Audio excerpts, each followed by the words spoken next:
G'day gamers! Excuse me, Ranger Tony here, back with more of my Baldur's Gate 3 high DPS Paladin playthrough.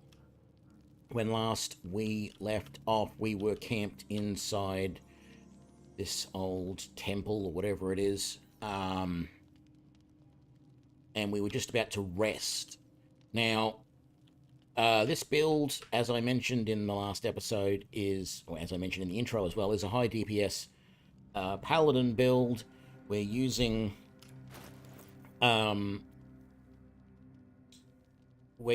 Half-Orc Savage Attacks ability to increase our critical chance. To do more critical damage. And then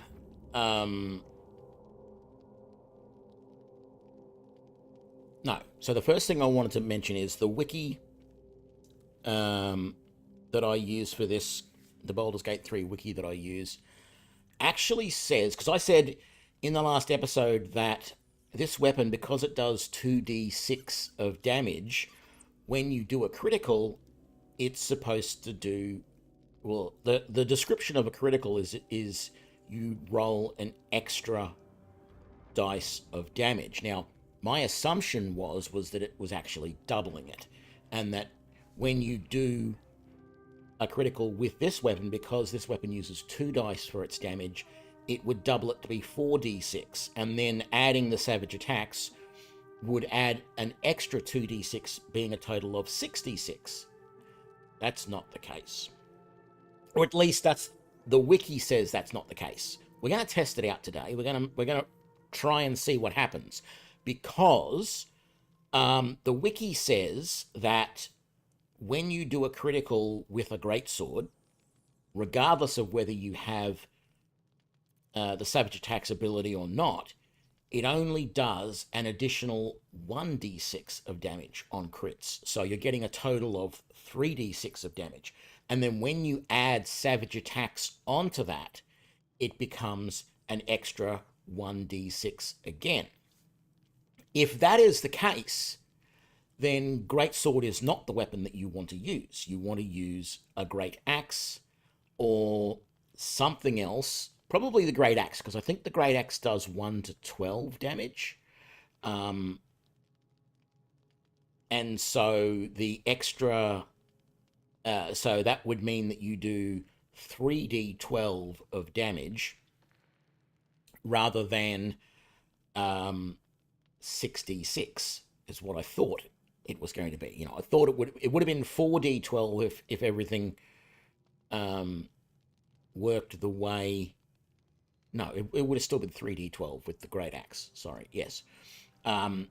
So we're going to look into that. We're going to test that out and see how that goes. Now, also, we have Great Weapon Fighting, and that allows that if you roll a 1 or 2 on any of your damage dice for an attack with a two-handed melee weapon, that dice is re-rolled. So what that's going to mean is that, in general, you're going to have more...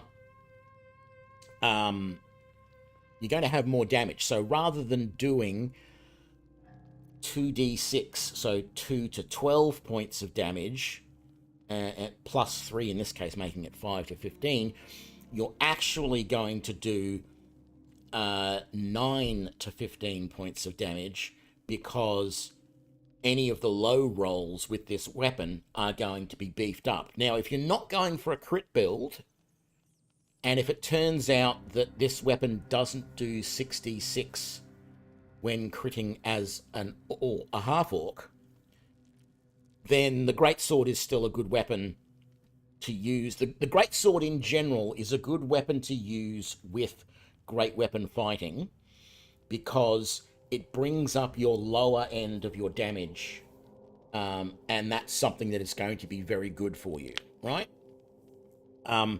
Ultimately, though, if it doesn't get this advantage from Savage... Well, if this weapon doesn't get 4d6 normally and 6d6 with Savage Attacks, then when you do a critical, then it might be better to switch to something like a Great Axe.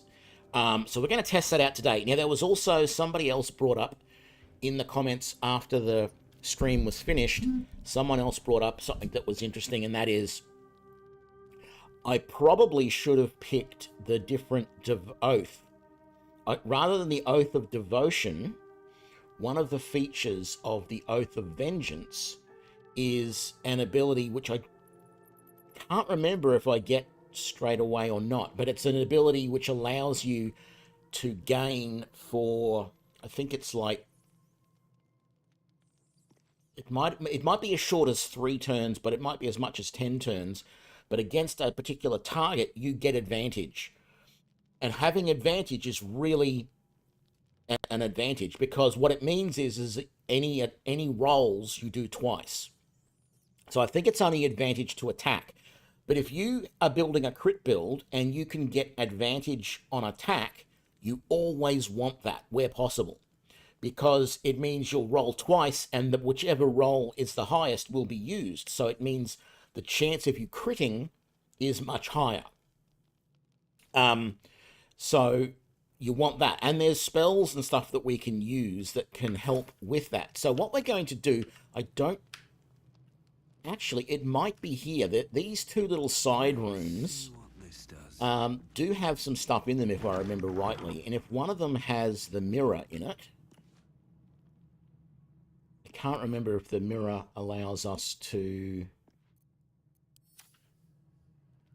respec. We might have to wait until we've met Withers and we can respec then, and then I might respec this guy to be the Oath of Vengeance rather than... Yeah, so there's the mirror there. I think the mirror just changes your appearance. I don't think it lets you respec. Let's have a look.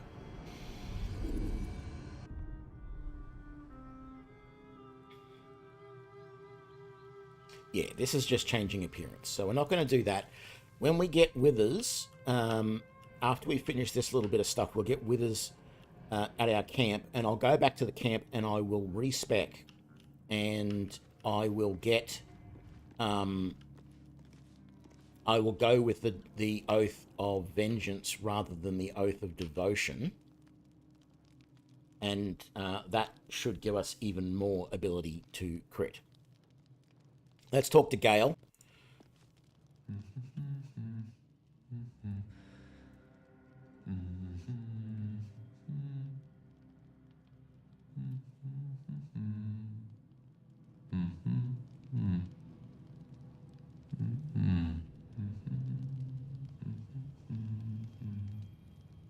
Be with you in a moment.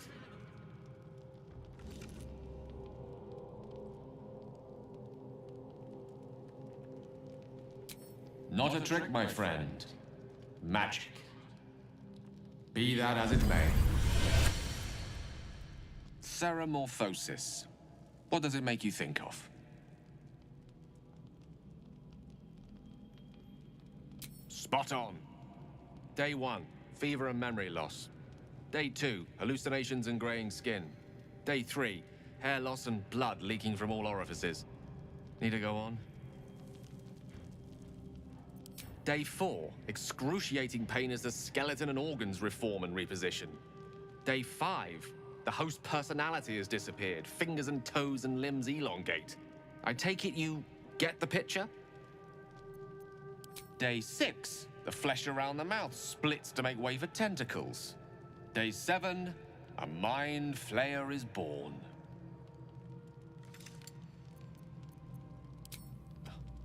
The storyteller's gift. My point is this: our orifices remain blissfully unblooded, our heads remain clear, and our blood temperature normal. Any expert will agree this is abnormal.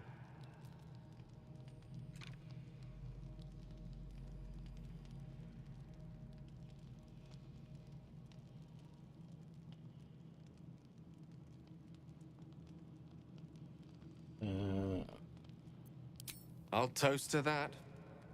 The pragmatic in me, however, sees only the silence before the storm. Something to sleep on. We should get some rest. Of course we should. Alright, I don't think there's anything else I really need to do while here in camp. We're not going to sell anything yet. But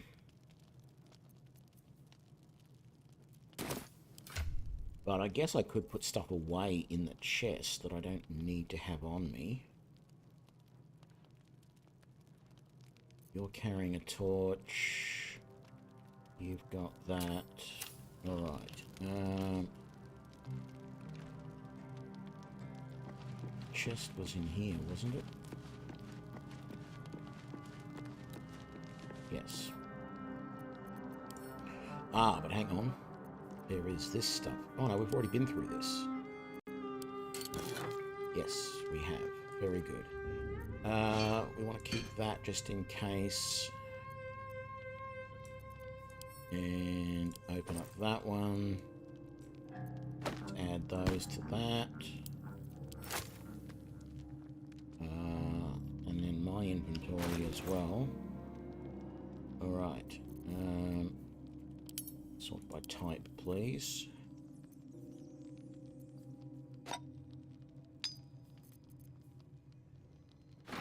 Going to keep that. Water.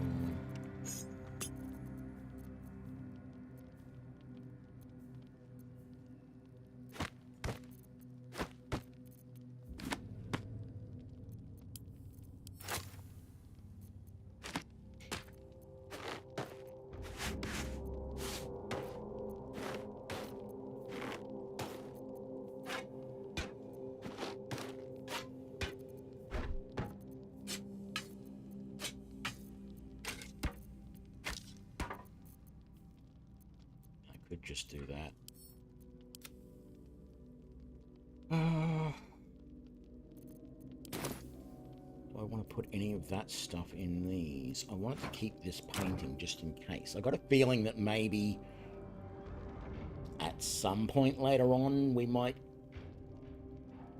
meet Fane and need to give them that painting. I don't know. I mean, it's not worth that much that I would feel bad if I didn't sell it. Like, it's not going to stop me buying another ivory back scratcher or anything like that. Okay, I think that'll do for now. Let's rest.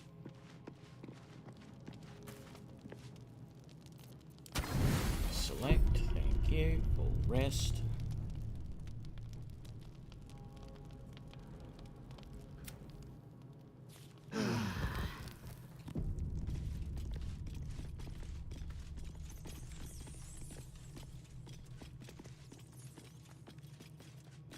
Feel like we're ready. Okay, so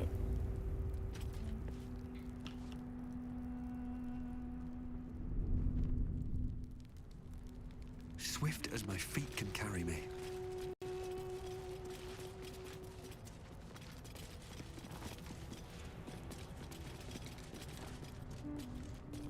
You know what? There's actually nothing all that useful amongst all of these shelves. Just a few books that don't give you that much when you sell them. What's hiding here? Let's just check these two chests. And that has junk in it. I don't think I need that. Let's come over here. That might be worth a look. That's all junk. What's that?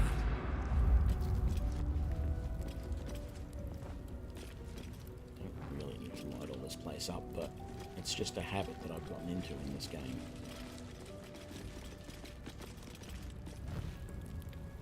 Alright. Yep. Is there any braziers hanging from the ceiling? No. Right.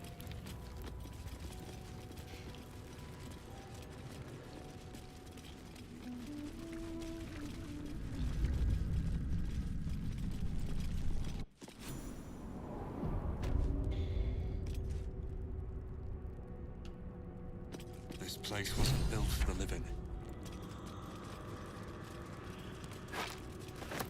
Got these chest's back here. Hang on.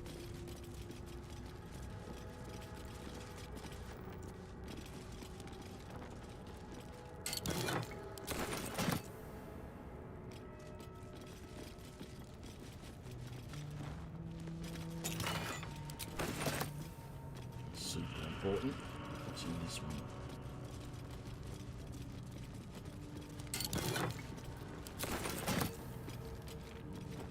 What are they saying? Alright. So here's how I do this.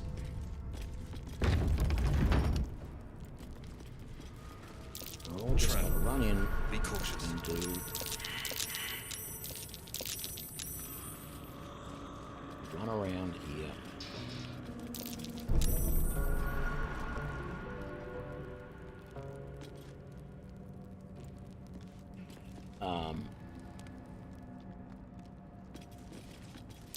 Step carefully. And discover trap. everything, and then we're going to send Astarion in and Someone's let him- left a trap out for us.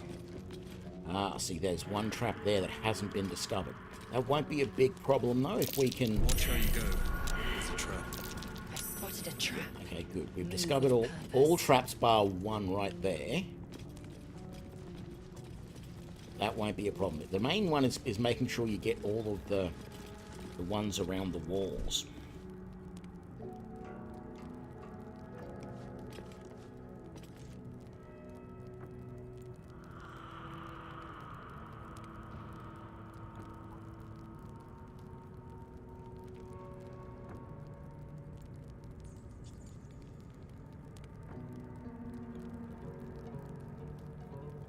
Okay, so let's get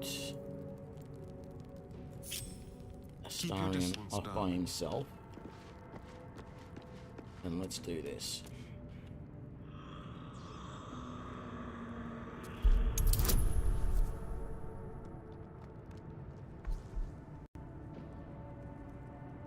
I really wish there was a key to start the dice roll. I've seen mentioned online that there used to be able to hit H, or sometimes spacebar worked. Some people say that they can hit tab a few times and then spacebar works or something. I've tried everything and nothing works, and it's really super annoying. One step at a time. Because you can hit enter after you've done that to finish the roll. You know, but getting it to start, you've actually got to click. I can hit enter and I get that final result, and then at the continue I can hit enter again. But for it to start, you've got to do a click, and it's so annoying.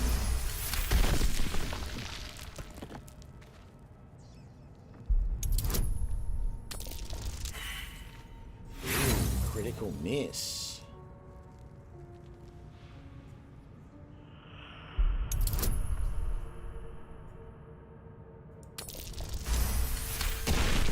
Thankfully, it didn't make the trap go off or anything like that with a critical miss.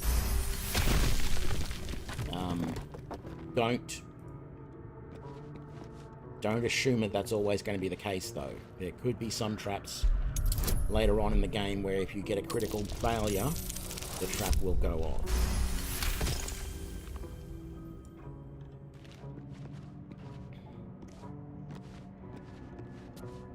That's an assumption on my part. I haven't seen it happen, but I'm just like, it doesn't make sense that there's a critical failure when you're trying to disarm a trap and that doesn't do something.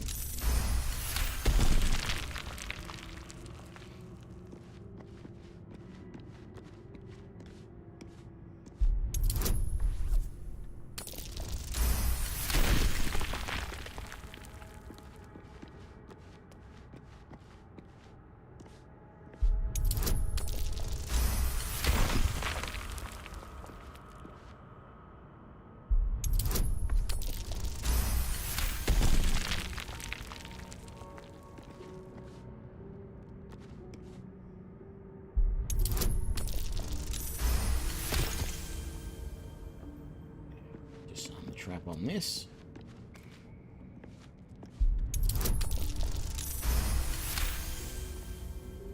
And there we go. We are Let's move. safe to loot. Now I forgot to loot the sarcophagi, so let's do that.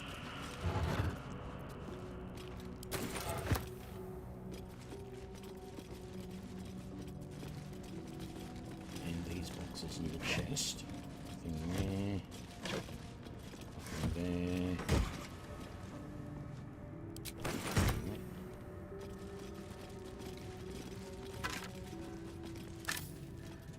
Candle. I don't want those bones either. Ooh, a maul. This was the other weapon that I said would be good to use, that I was going to give to Lae'zel, Eager for battle. so that she could use that, because it also does 2d6. But if we're going to be doing the testing on these two weapons now No to one see back whether home they will actually ever do. believe this. Anything of use? Whether they actually do the critical damage we think they do, or not.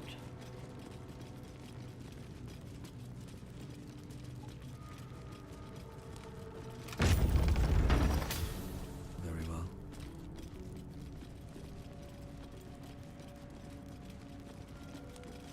Armed scribes. No sign of a struggle. Ah, now in here, The bones are intact. this is what I was What talking about in the scavengers last have disturbed episode. them? Having the mod that allows me to move, like normally there's a limit as to how far up you can look. Like I think about there was always the limit. You couldn't really go and look up like that. But here's the thing. Brazier, and then there's another one there, and another one down here somewhere. I think it's all the way down there, and there's similar on that side. So you can't reach them unless you're using spell.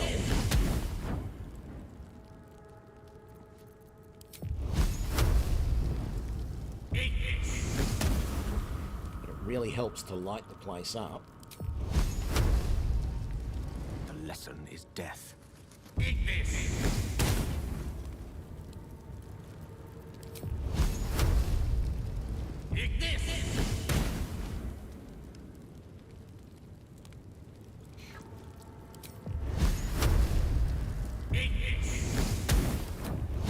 can't remember if there's one down this side, I think.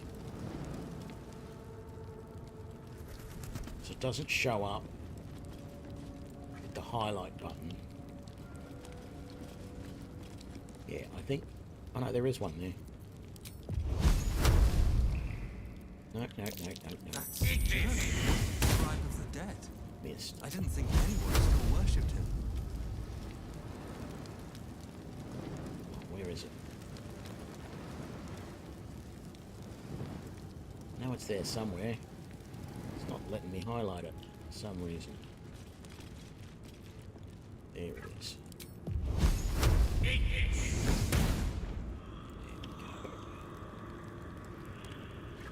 Alright. Still alive, so that's progress.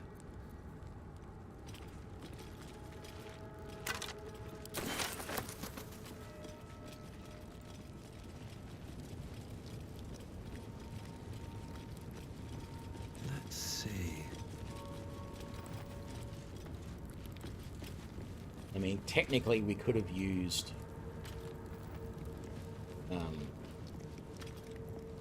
Gale's firebolts to light all of these, including the candles. It seems a bit of overkill to be throwing firebolts around just to light a candle across the room.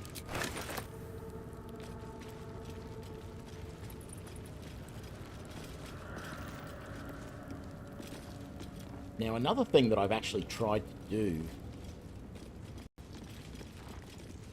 with a bit of meta knowledge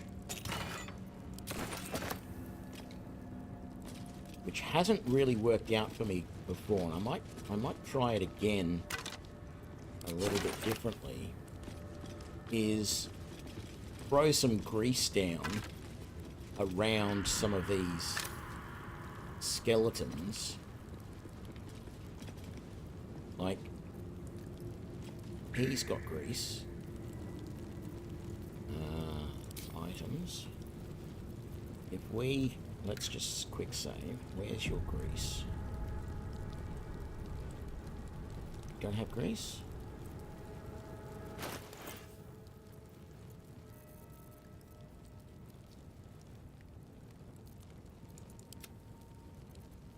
Yeah, grease bottle. Why is that not? Oh, it is. It's right there.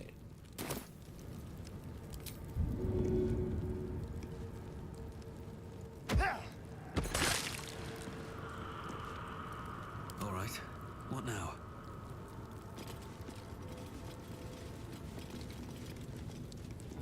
And then there's another guy here. What's in here? That too.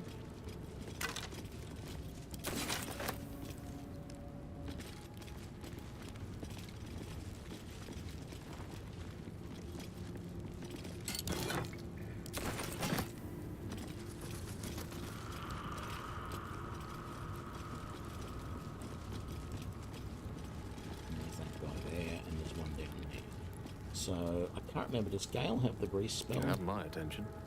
He does, but it's going to use up one of his spell slots. That's not too bad. Maybe we've got a scroll. Hang on. No, we don't.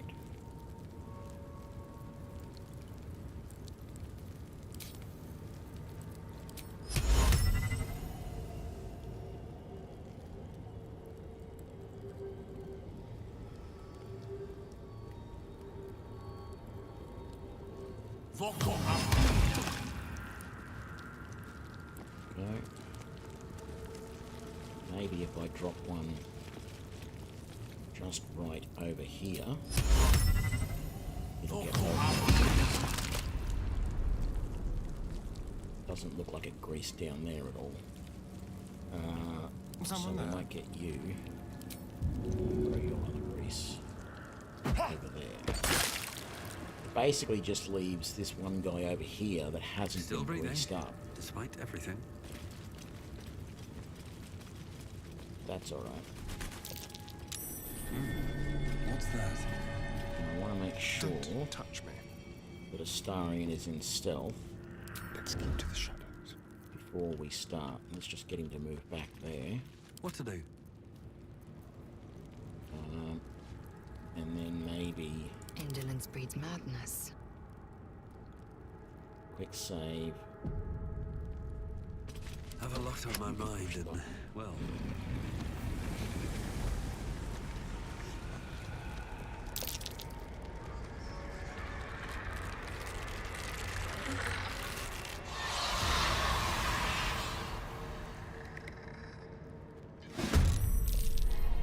Oh, hells. Something just woke up.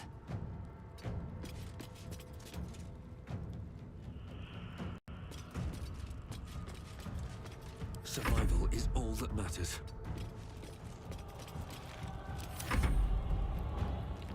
See, the grease didn't... I must have missed with that grease there, but this guy's in grease. No effect. Slowed him down, but he didn't fall.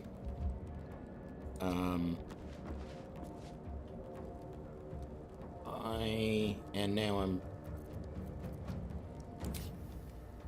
I'm silenced. Damn it.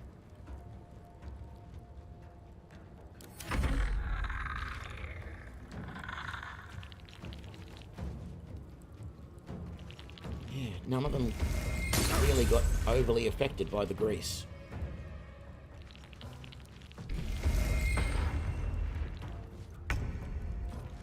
Very, very annoying. My Get path you me up there. true. Still on my feet.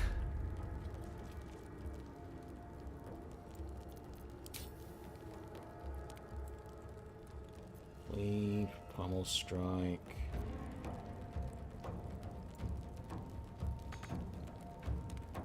can't slow down.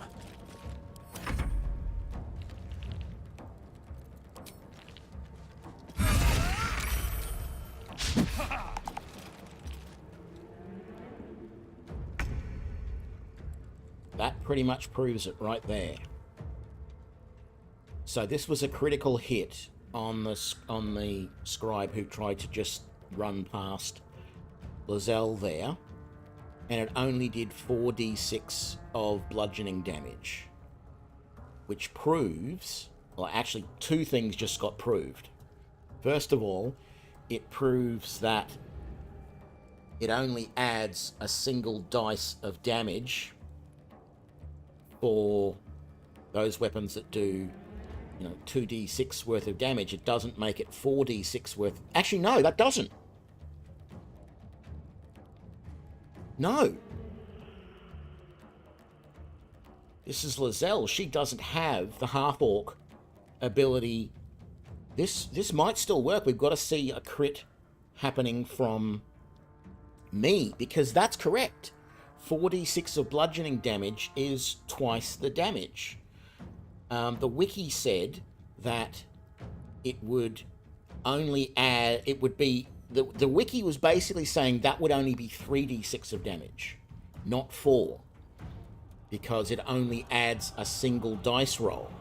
But the other thing that we found out that we have proven is that the re-roll of a 1 or a 2, if it re-rolls a 1 or a 2, it doesn't keep re-rolling, it just re-rolls it once, because you can see there that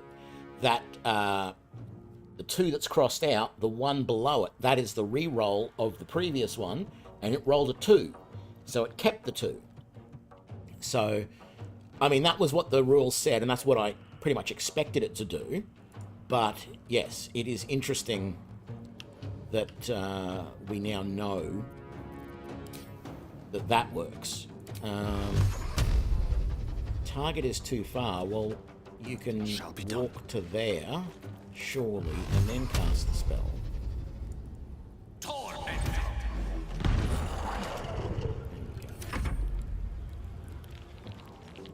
So we've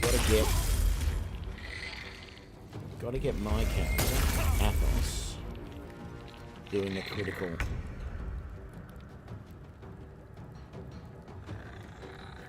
hit.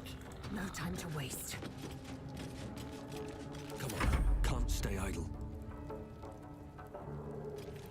I thought I had disadvantage because it got hit by a Ray of Frost. Oh no, Ray of Frost only reduces movement speed. Good. There's nothing I can do to...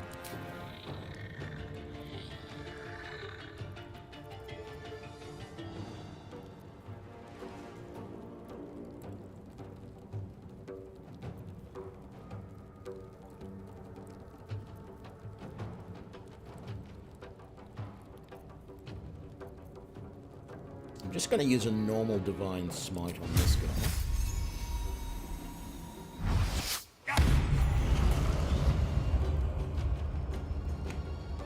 Oh, that was Lozelle's. Yeah, and then 3d8 of radiant damage. That's how good, that's why this is so good. The amount of radiant damage that you do with like a Divine Smite,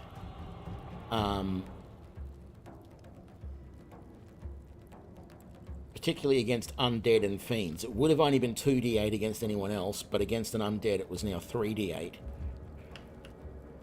And we've got one more. Oh, there's 2 more guys. Let's head over this way. A rough tempest I will raise.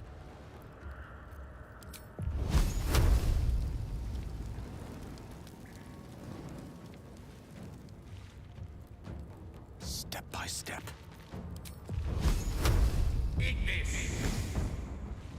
Critical miss.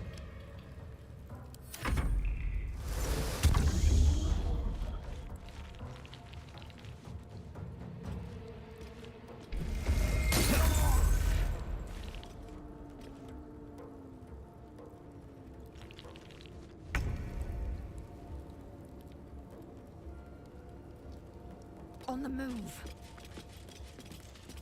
Well, so much for peace. Another step forward.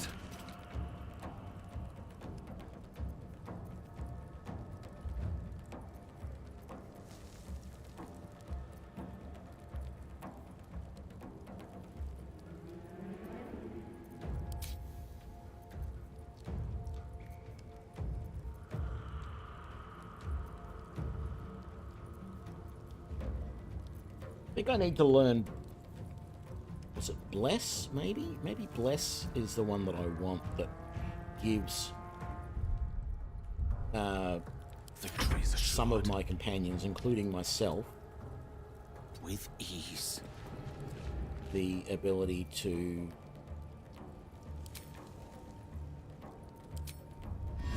get advantage on attack rolls. You mean I can't... Why can't I... Cannot reach. What a load of garbage.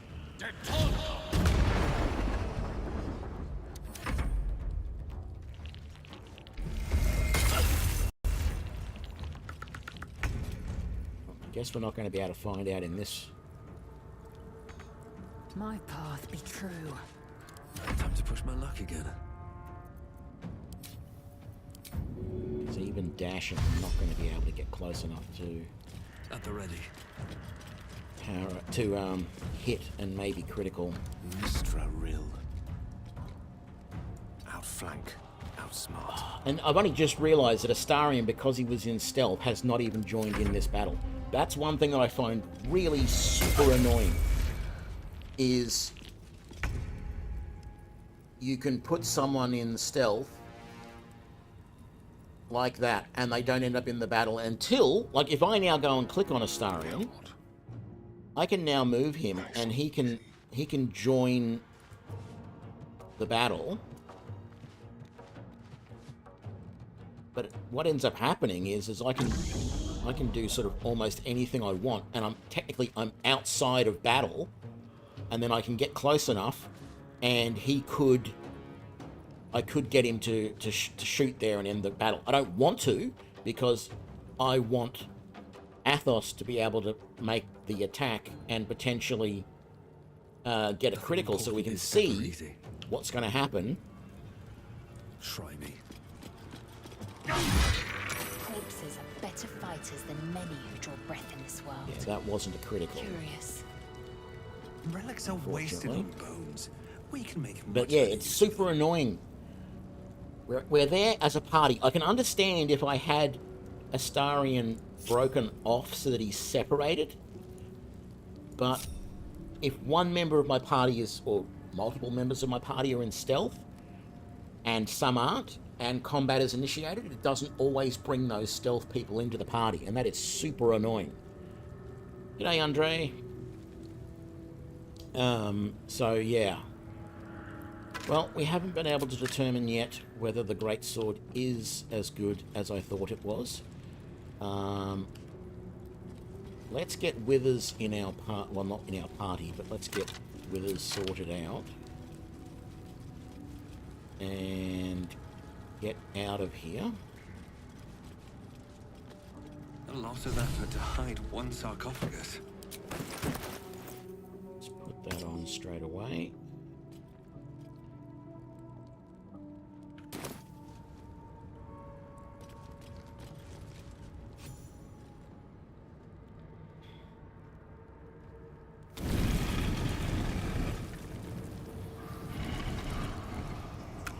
So, what a... Now, I have a question for thee. What is the... I am not the same as thou. Wilt thou answer my question? So, I ask again. What? I am curious. Very well. We will... How long has it been? Keep forgetting that there's more stuff in here. And I don't normally loot it after he gets out. I'm glad I did just then. Not that there was anything in there that I had to have. But, you know. Yeah, we've done everything in here. Let's go out this way. Because we can. Yeah, we've already searched that.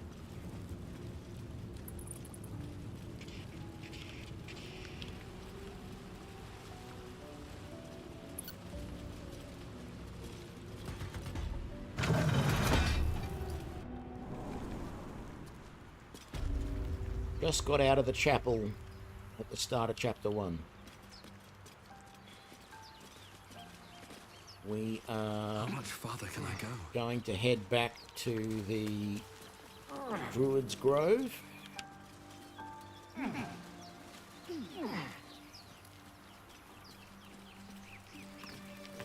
Tell me, Lae'zel, when you say we might be purified at your creche, what does that mean exactly? Actually, Augusto will affix the Zaithisk, the purifier, to our heads. we need His to magic rest will quell the parasite in an instant. to heal. Alright. Might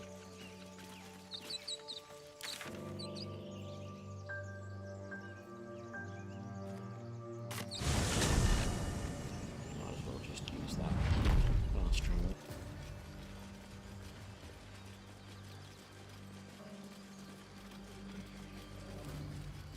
That Zaithisk you mentioned intrigues me. Care to tell me a bit more? An intricate device crafted by Malar, our most gifted artisans. I'm sworn to sing.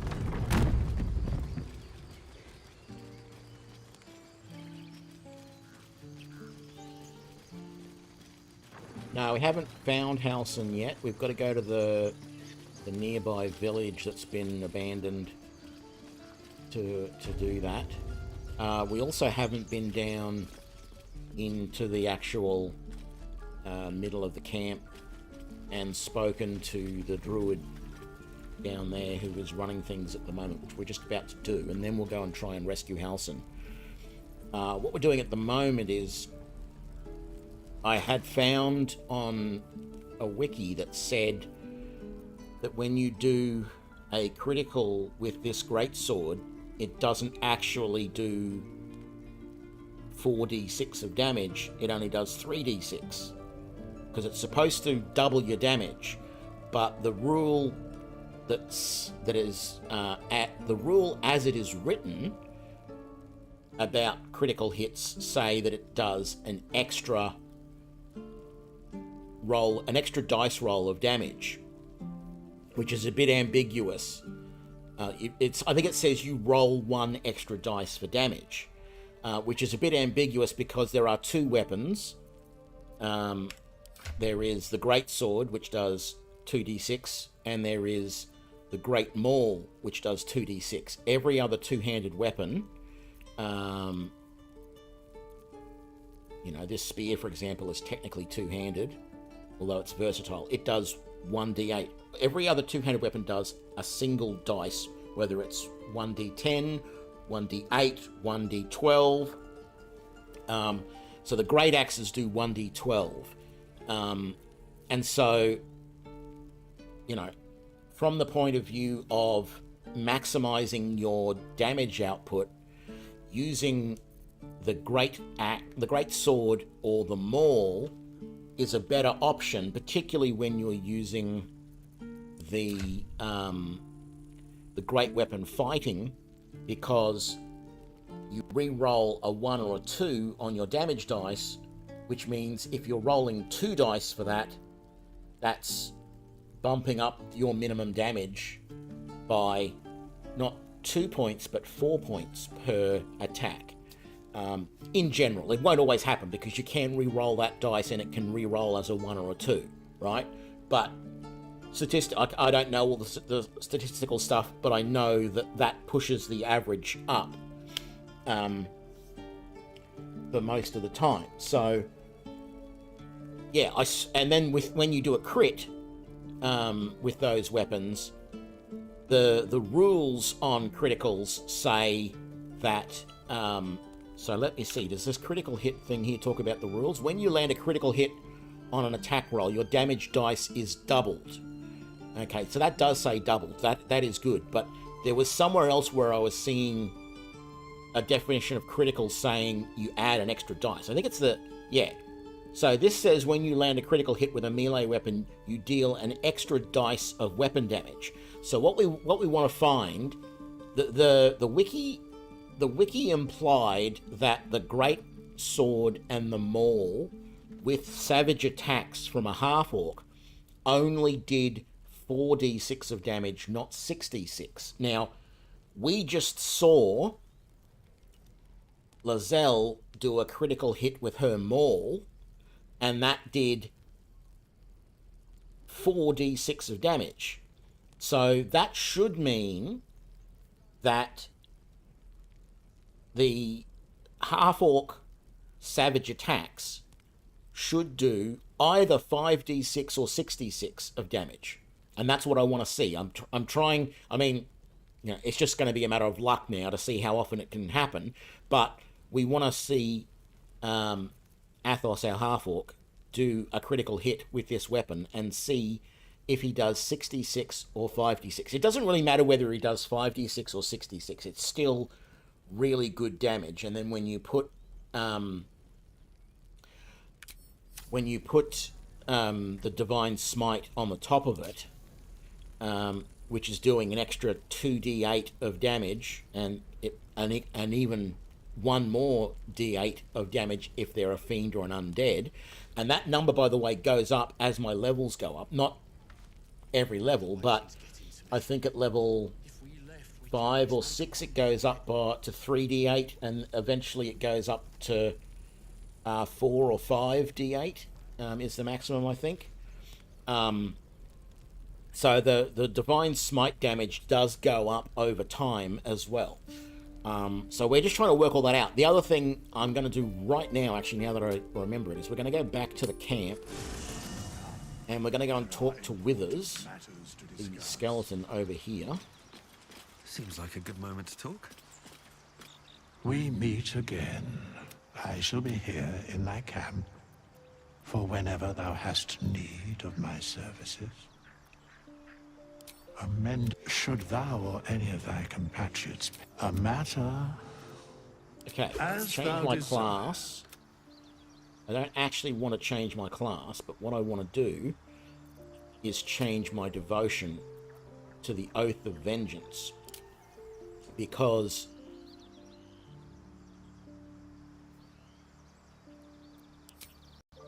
there was an ability I can get in the Oath of Vengeance which allows me to get a level up.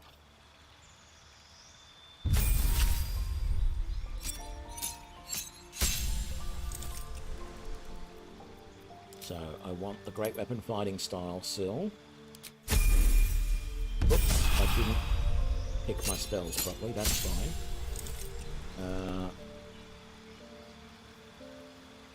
Yes. Vow of Enmity. It's a bonus action, which means I can do this at the start of a round and still attack. I can gain advantage on attack rolls against an enemy, and it lasts for 10 turns. That is huge for a crit build, because it means that I roll 2 dice rather than 1 to attack, which doubles my chance of potentially rolling a crit. So that is really good.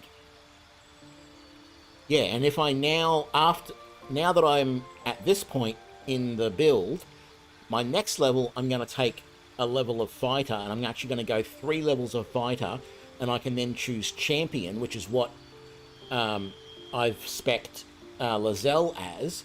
And when you immediately get champion, you get improved critical, which means you can crit on a 19 or a 20. So rather than the 5% chance, I will now have a 10% chance to crit. And then I'm going to be looking for any gear and weapons that can improve my critical chance.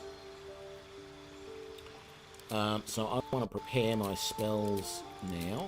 So let's see. I don't really want Wrathful Spite. I do not like things that frighten opponents, because it makes them run away. Well, I don't know if it makes them... Oh, it doesn't here. In games like Pathfinder Kingmaker, for example, and even I think in some of the older, like Neverwinter Nights game, if you added fear to an opponent, they would run away, and it was always a pain to have to then run after them in the middle of combat. See you, Lizard Wizard. Anyway, this doesn't, so that's not necessarily so bad, but what I want, I like Thunder Smite.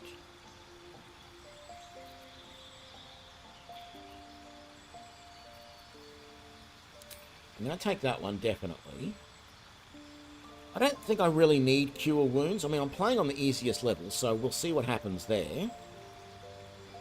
That's only a bonus to attack roll, so that's not going to... Bless isn't going to help my chance to crit. So I'm not going to bother with that. Compel Duel, I think I might still get that just as a way to make sure that if I need to, I can get opponents to come to me and leave everybody else alone. Command to drop their weapon. Someone mentioned that yesterday in the stream. Yeah, I don't know. I mean, it does sound okay. I think for now, I'm going to put that one in and that one in, and what else? I don't like these ones that give you temporary hit points. Because they don't give you very many temporary hit points. And it's like, 5 temporary hit points is not going to do me much good when I'm already at 50 health. And people are hitting me for 20 damage. 5, I mean, in some cases it may be enough to keep me alive, but it's a huge, huge gamble. And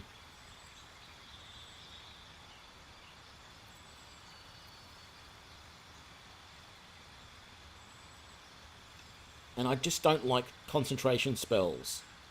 I really don't. Maybe I will grab Command. Because concentration spells... Okay, Andre, thanks for joining us. Yeah, concentration spells are just... I like the old way of doing things where concentration was only needed to cast the spell, and once you cast it, the spell was just there. There are some good spells available in the game that you would think were concentration-based, but aren't. Like Sleep, for example. And Tasha's Hideous Laughter is another one that is a great one that doesn't require concentration. Because, yeah, concentration is a real pain in the butt. Because as soon as anyone attacks you or whatever, there's a chance you're going to lose that concentration, and that effect is just going to disappear. And it's like, well, that was my protection for the day. What am I supposed to do now? That was supposed to last me all day long. Actually, was there anything? Yeah, there's probably stuff here that I want to put away first, I guess. Let's just sort all of that for the moment. I should sell these damn things. It's 1 damage and bleed. Yeah, I'm gonna sell that. The void bulbs actually are sort of useful, so I might give that to Astarion, but I forget to ever get him to use it. And the caustic bulbs, yeah, I might give them to him as well. Fact is that if Astarion ticks me off the wrong way, he's out of here at the first opportunity. So, was there anything here? These can go to Gale.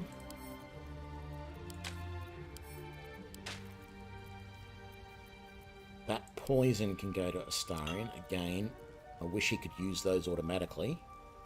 I might even give that potion to Gale as a get out of trouble quick type thing. Astarion for that. Astarion for that. Was I keeping the soul coins? I'm wondering whether I need the soul coins on me or not. They kind of seem...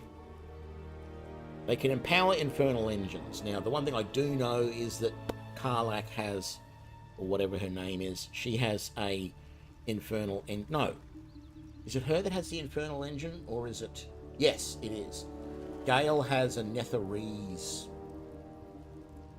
engine, or something, Netherese device in his chest. Stupid. I just don't feel like I should be carrying all of these things around. So maybe I'll just leave one on me so that if there is an interaction where I'm doing something and there's some sort of interaction that's going to happen, I've got it there. But I don't want to be carrying, because they don't weigh much, I don't think. No, they weigh almost nothing. But you know, there's the possibility I can mistakenly sell them, which I don't want to do. But also, it's just like, do I really want...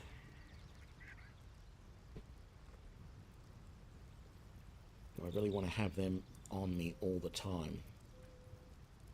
I think I'm going to sell all of that.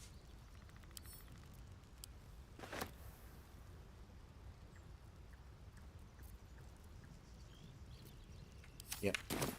Let's get out of here.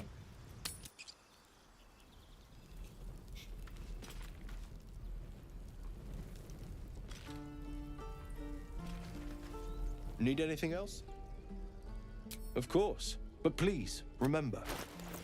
You're not the Hey, only he's one got some in money again. Alright. I don't want them, I don't want that. Oh, actually, I do want that, don't I? I was going to try and see whether that spider bulb actually does anything. I'm pretty sure it will. And I should have used that holy water against the...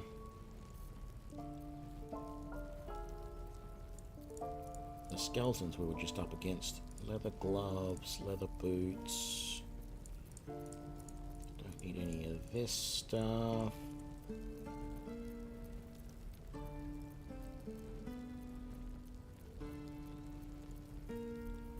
I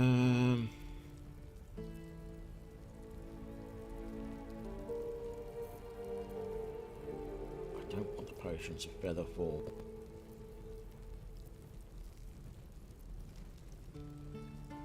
I don't know that I want half those potions, but I guess I'll keep them.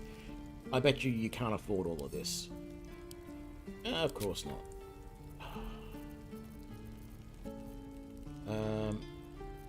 That to there. So, 182 left. That to there. 89. Nope.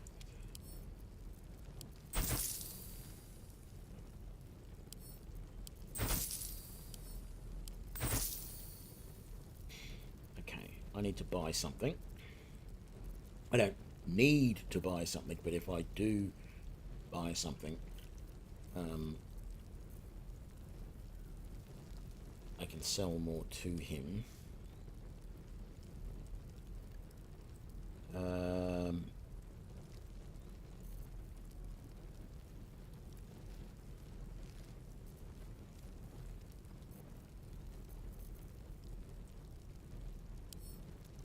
Buy that and that.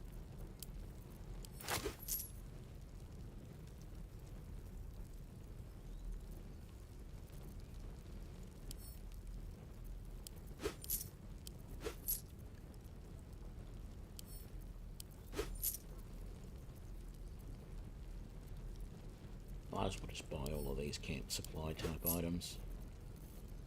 Don't really need them, but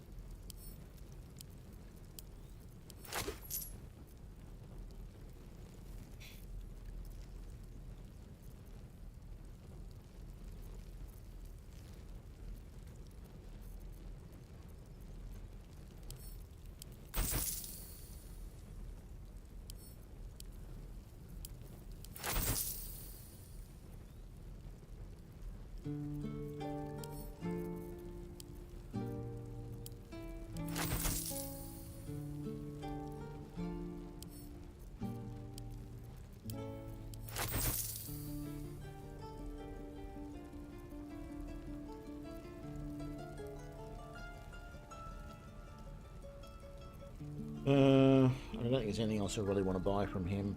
I mean, there's some spells there. Fireball, web, flaming spear.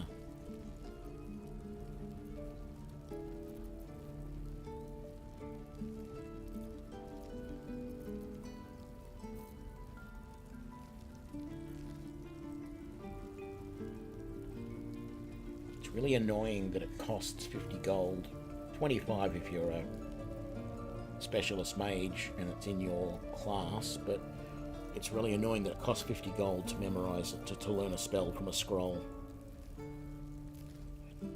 I think that'll do. Sylvanus be with you.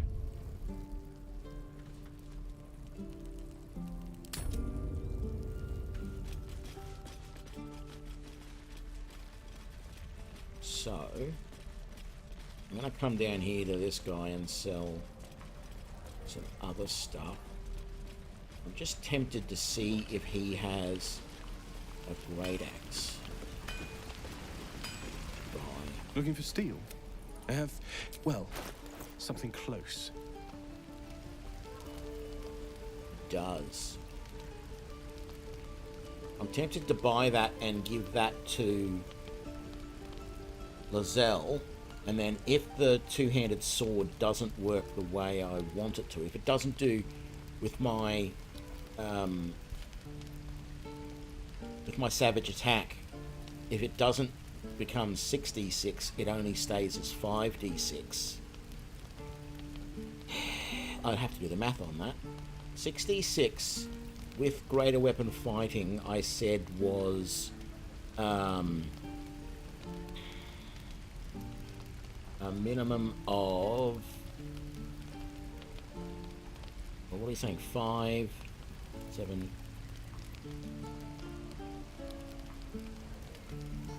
9,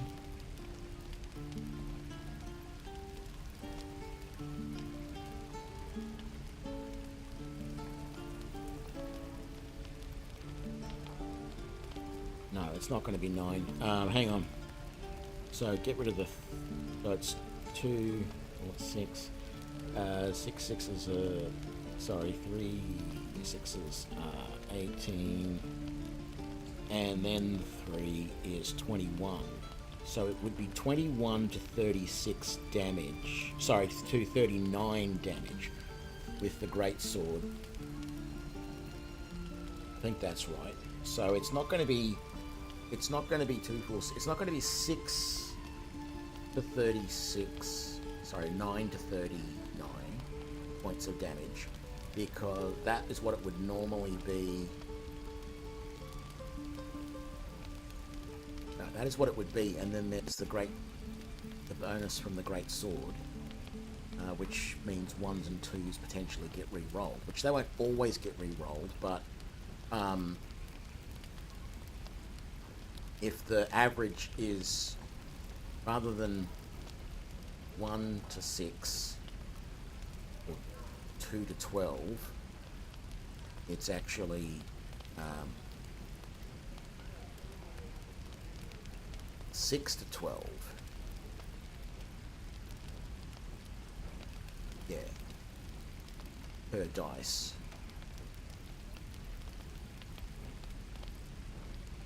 I'm getting confused now. So the minimum dice roll, we say it's 3 to 6 for each of the dice. So 3 6s are 18, plus 3 for strength is 21. So 21 to 39 damage. Now if I do a critical hit with the great axe, it's going to be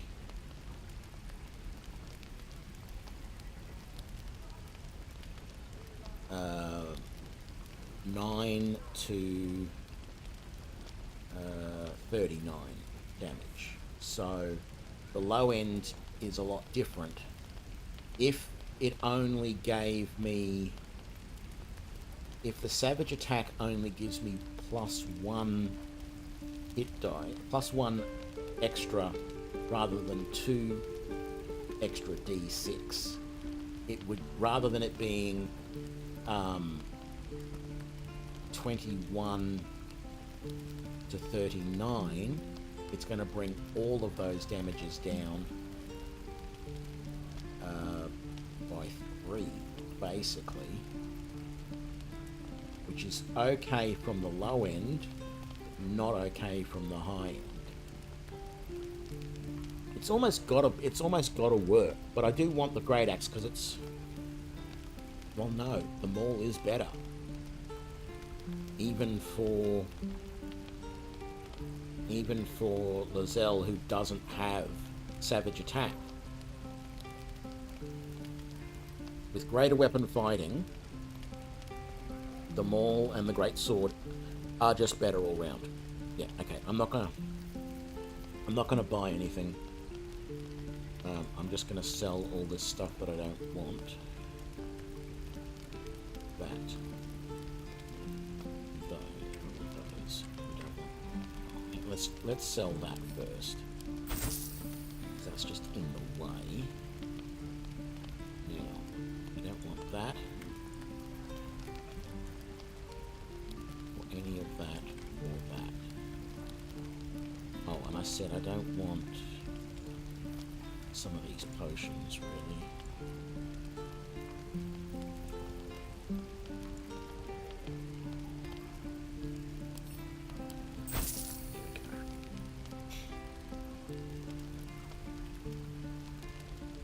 He's got a great sword +1. 119. Man, that is tempting. Why could you not have that when I was here last time? I could buy another helmet for Lozelle. Not that she really needs it. Doesn't have any better armor. That is... yeah.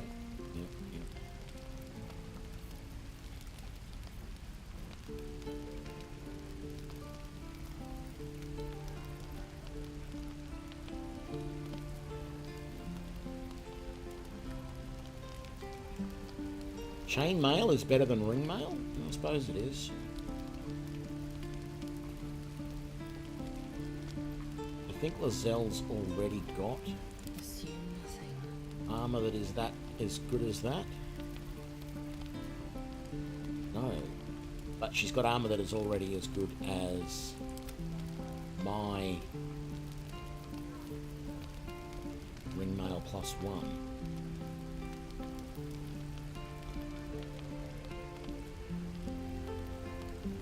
Oh, it's better to keep my enchanted stuff because that gives me a +1 strength bonus to +1 bonus to strength saving throws and checks. Let's not play around with that. Let's just leave that alone. Could buy a short sword +1 for Astarion or whoever I keep as a. I'm gonna have to buy this great sword +1 for myself. Like, I'm insane not to. It would be absolutely insane.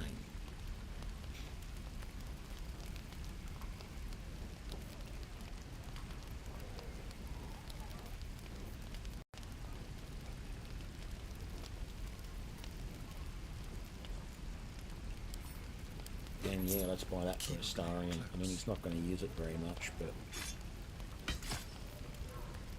when he will use it, it'll be worth it. And hell yeah, let's buy the helmet for, and the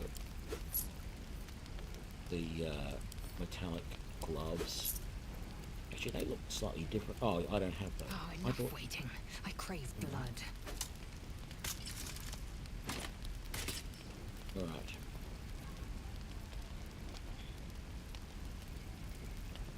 Very good. Grumpy hat. No, that looks silly on Ripe with Gale. magic. There is a hat around that does look okay. It is like a wizard style hat, although it doesn't look overly. I don't know. It doesn't look too bad. I'll put it that way. He doesn't have it for sale, so we're not going to buy it.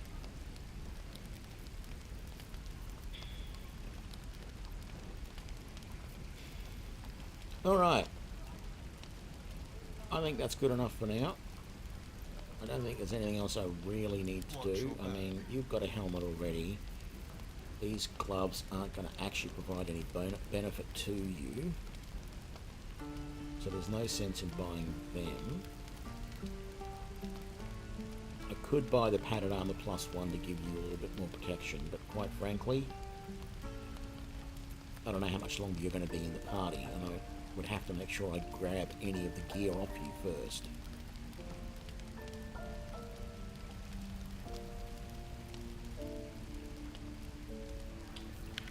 Short bow's not bad either.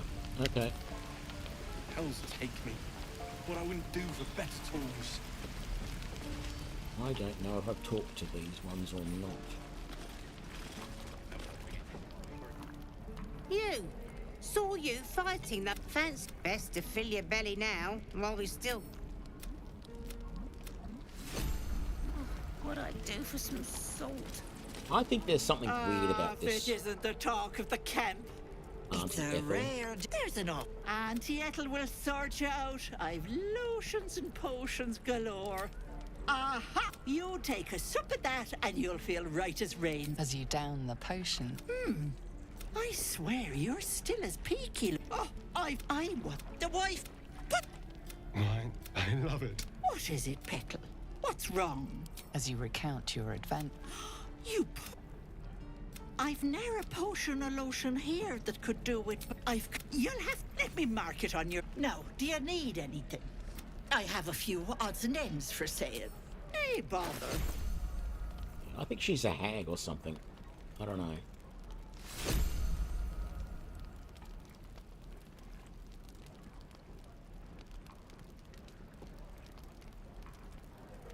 Who got the potion of greater healing? It said I just received it and I don't see it.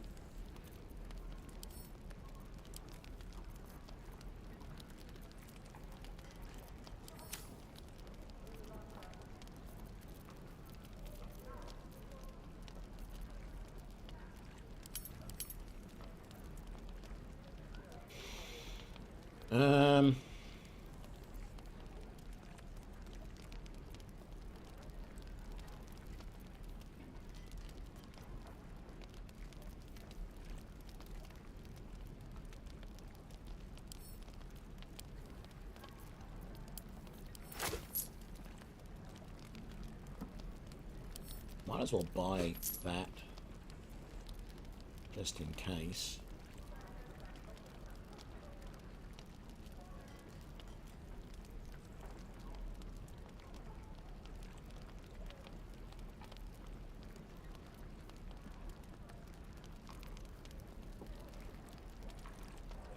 Be careful on the road.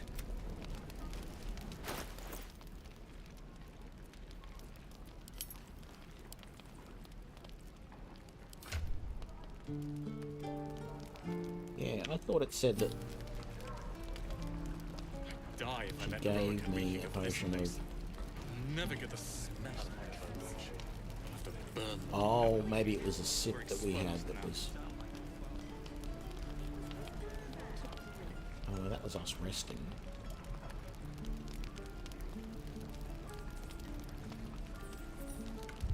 I don't know. Anyway, let's go and talk to these druids downstairs in the grove. Oh, we haven't done this interaction yet either. Let's do this.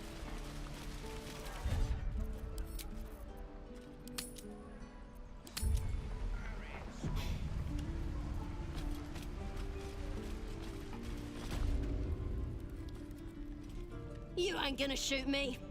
Your hands are shaking. Put it down. She can't fight back. That's the point.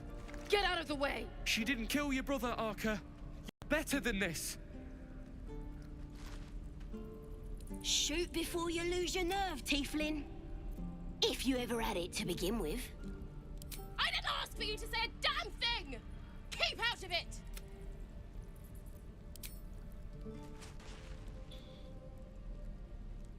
Looks like... You! Move!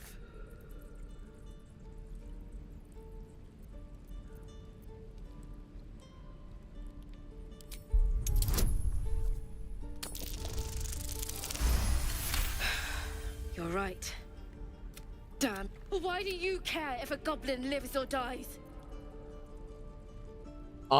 This is funny. I don't think this option should be here. I am a paladin of the Oath of Vengeance. And here I am saying, because vengeance eats people alive. Like, that is me admitting that my whole purpose of being, that the oath that I have sworn for what I am going to do is ultimately going to doom myself, and I'm here telling someone else that it's going to doom them. That is really funny. Your soft heart will be the death of us. You'd better be right. It's all right, Arca. Let's go. Let me out, you bunch of softies! Ain't sure why you're protecting me. They're gonna burn this pretty place for the glory of the Absolute. With the Absolute is gold from the sky, she is. My tribe got a hop could probably... I'm not saying we should trust a goblin, but she said... It's the truth. Get me out of here, and I'll tell you where to find her. Deal? So the Absolute is some sort of goddess. Okay. I mean, I have gotten this far before. But yeah, new goddesses just don't appear.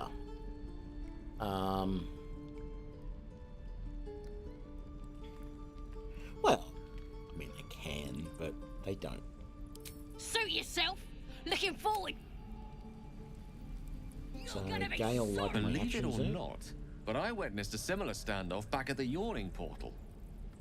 Of course, an establishment like that invites all sorts of outlandish entertainments. An inn in Waterdeep. Ooh, never a dull moment there. Adventurers come from all over Faerun to try their luck down the well. Leads into the Undermountain, you see, full of death, danger, and vast amounts of treasure. Hard to resist. Oh, a drow, a dragonborn, and a cleric of Cyric walk into a bar. Your standard fare. Maybe someone was cheating at cards. Maybe it was some weird lover's quarrel. In any case, out came the crossbow, and a hush fell over the entire room.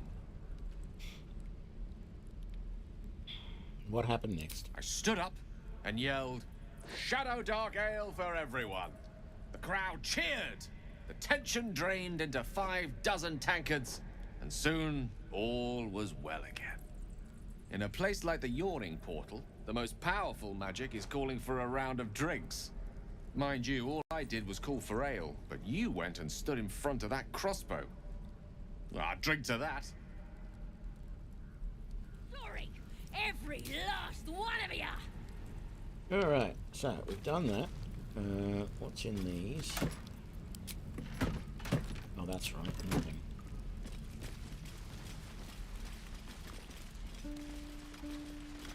I don't know, it seems like sometimes I've come here and I've found that every single container in this place is... What's with all the bubbles? Sometimes I come down here and it feels like every single container in here is not lootable because it's red to indicate that that is going to be stealing. And other times I'll come here and it looks like half the containers are good. And I don't know whether it's because I've done something right or wrong at some point.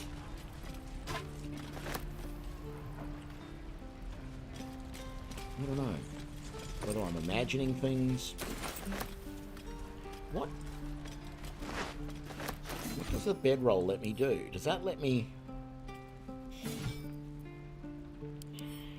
Nothing. If I drop that item... No, it's just an item to be sold. I was wondering whether maybe it was a way to... Another option to go into camp mode, I don't know. So we did the strange ox and we did this guy. Pretty sure we did, didn't we? Step, parry, step and swing. Yes! Yeah, we did.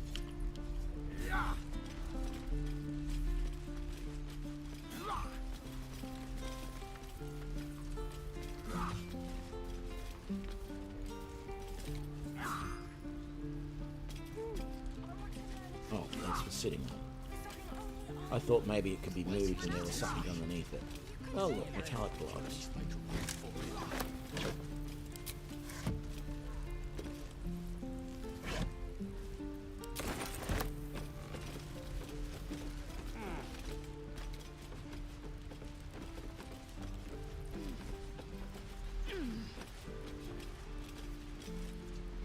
It feels wrong to be picking this chest open and to be picking this lock. How many? You have 7 thieves' tools. Let's crack it open.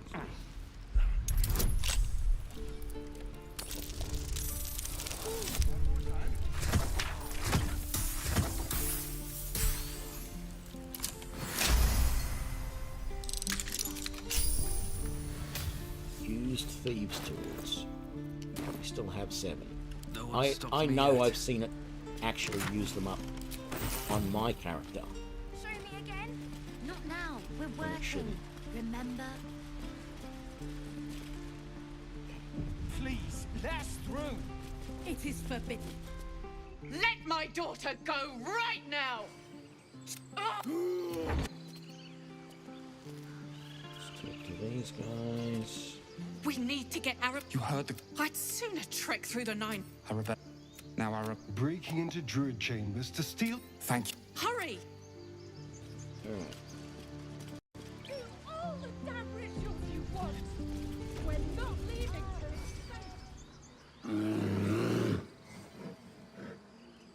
Come, Magrin. Give him a chance. You, get back.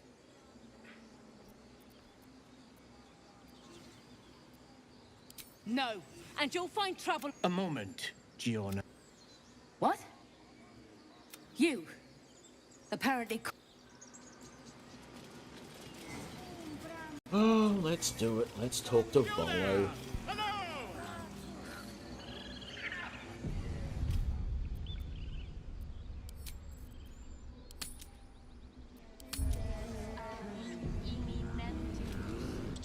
Ah, my good friend. You were at the gates just now, no? A few questions, if you please. I still haven't There's worked no out. I need to go and check overstating my the interest. Forgotten Realms wiki about Volo and work out what the deal is, how he is in this game, because Volo was a character around about the time of Troubles when the Baldur's Gate 1 and 2 existed. That is supposed to be about 200, 250 years ago, as of Baldur's Gate 3. And he is a human. That doesn't mean he can't live that long. There are humans that do have ways and means of living that long, but I want to find out the official reason as to why, because Volo is just this weird guy who goes around documenting things and making up stories, and even when you played the Neverwinter Nights games, if you played Neverwinter Nights 2, the Storm of Zahir campaign, he was in that, which again was supposed to be set a little bit, you know, like 50 years or something after Baldur's Gate. I think, you know, it wasn't right at the same time, I don't think. So yeah, it's just interesting. Anyway. Glory. How would you describe? You search your mind, successfully recalling various details of goblin behavior. Goblin. A myth weave. And the dragon they had marching in the rear, was it of the brass or silver variety? The truth, but last question. Then you'll be quite... They did. I've interrogated the scandal. I'm just preparing to head to their camp. Until we... Alright. I'm not going to bother trying to do anything with this stuff. What have you heard? Let's... I don't think there's much use. I don't know, I can't remember. I have talked to all of these people in my original playthrough that I did, and they may have all changed, but every time since the game has been released that I've played this over the last couple of weeks, I don't bother talking to anybody there. I just get through this as quickly as possible. So Let's just do a full save here, and in fact we'll do a quick save as well, because that's going to be easier to do a quick reload from. I am going to see what options as a paladin there are here, but, you know, I definitely want to make sure that this girl gets away. Because Karga is... Please! This is madness, Court. A what, Wrath? I will imprison the devil.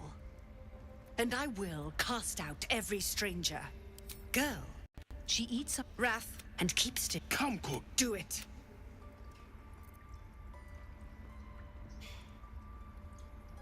I don't know what this is going to do, but let's see.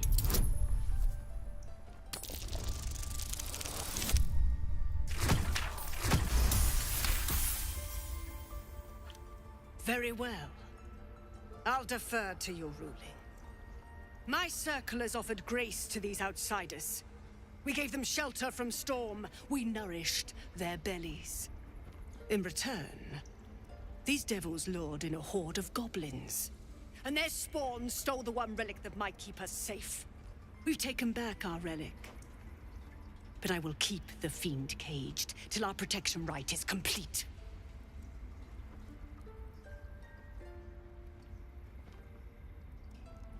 Yeah, what does the child have to say? I was scared. They said when the rite was over we'd have to leave. But there's goblins out there and worse. And it's nice here. So I took the idol. I thought maybe then we could stay. Please let me go. I'll be good, I swear. Well, Paladin, what say you?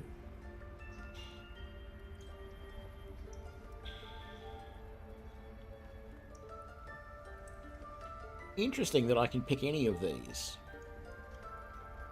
I would have thought it would narrow down my options a little bit. Justice means nothing without mercy. That unfortunately doesn't really fit with my oath of vengeance.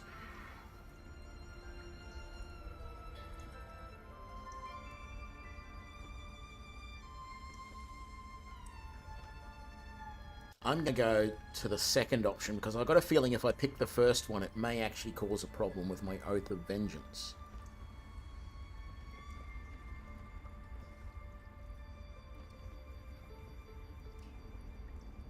Thank you! Thank you, thank you! Tila, to me! Out, thief. Thank you. Halsin isn't here.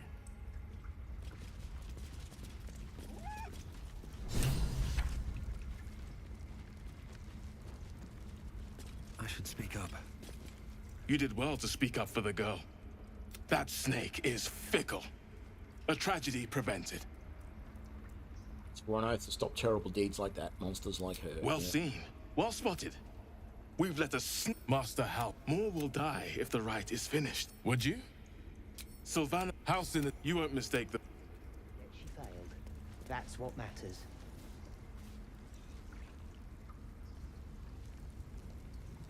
Okay, I've got to talk to Karga. Go on.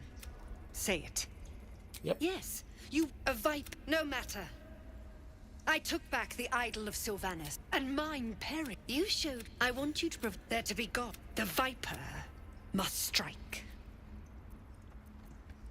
You will do. This tale ends.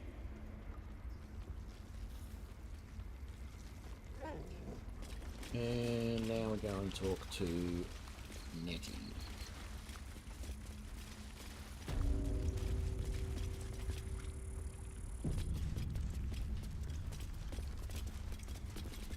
I see you. Just give me a moment. A moment. This medicatrix. There. It's up to her now. Life or death. Now, what was it you needed? Looking for Nettie. You found her, but I still don't know what she can do for you. Come here. You seem healthy enough. A tadpole. A mind flayer tadpole. Come. We need to be quick. I can This way. Or... The bird's eyes are glassy. What happens if I lay on hands is it?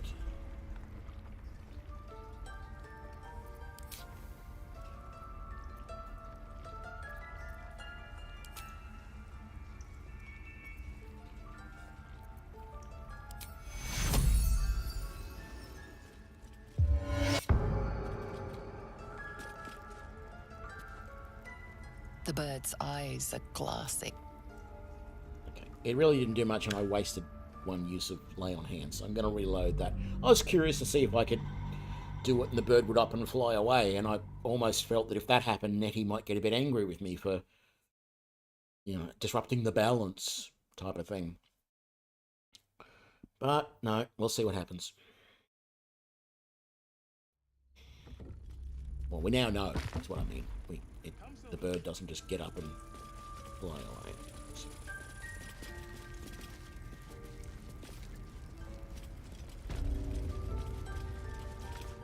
This one had the same problem as you. Attacked us in the woods together with some goblin. Tadpole crawled out of his head soon after. Seems so... It's why he... A pity you got... You don't have... Please. All right. Let's see what we can do. She shifts. It might. But first things first. Tell me about... Victims can... How'd you pick up the parasite? A mine... Look, but you seem... This is a vial of wyvern poison.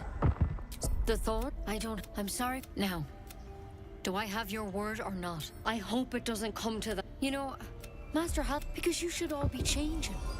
There should be a... Mind... The thing... It's one of... Not yet, anyhow. Could be. When Matt... Whatever he found there. The thing...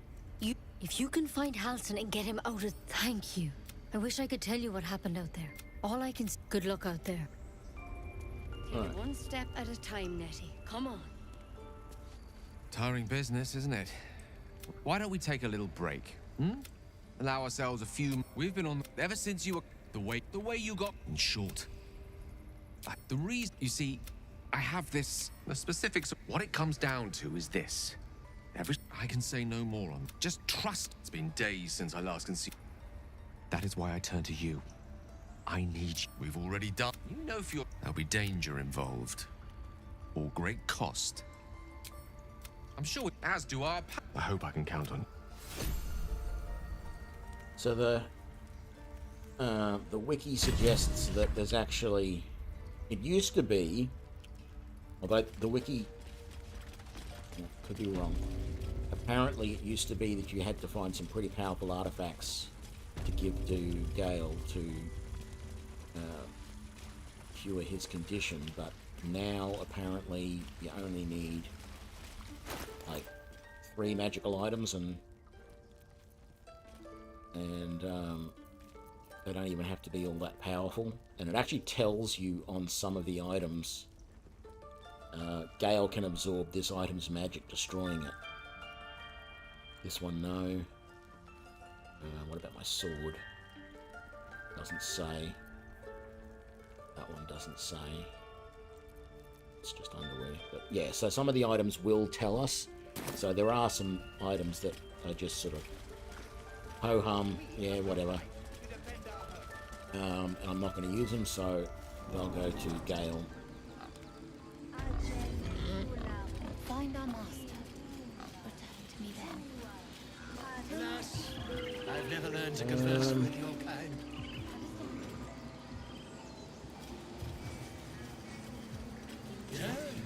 Yes, I'm quite aware. Yeah.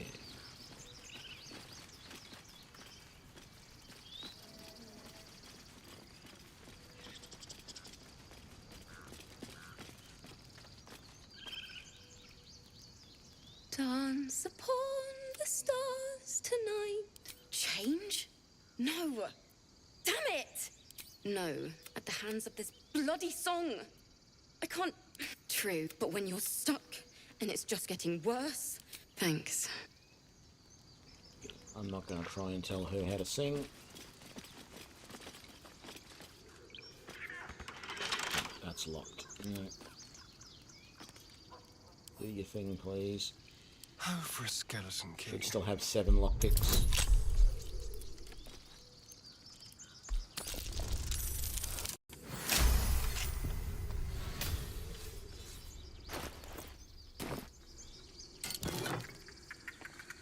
Cup of Curing. Oh, that's right. This is a bardic. She should be using this.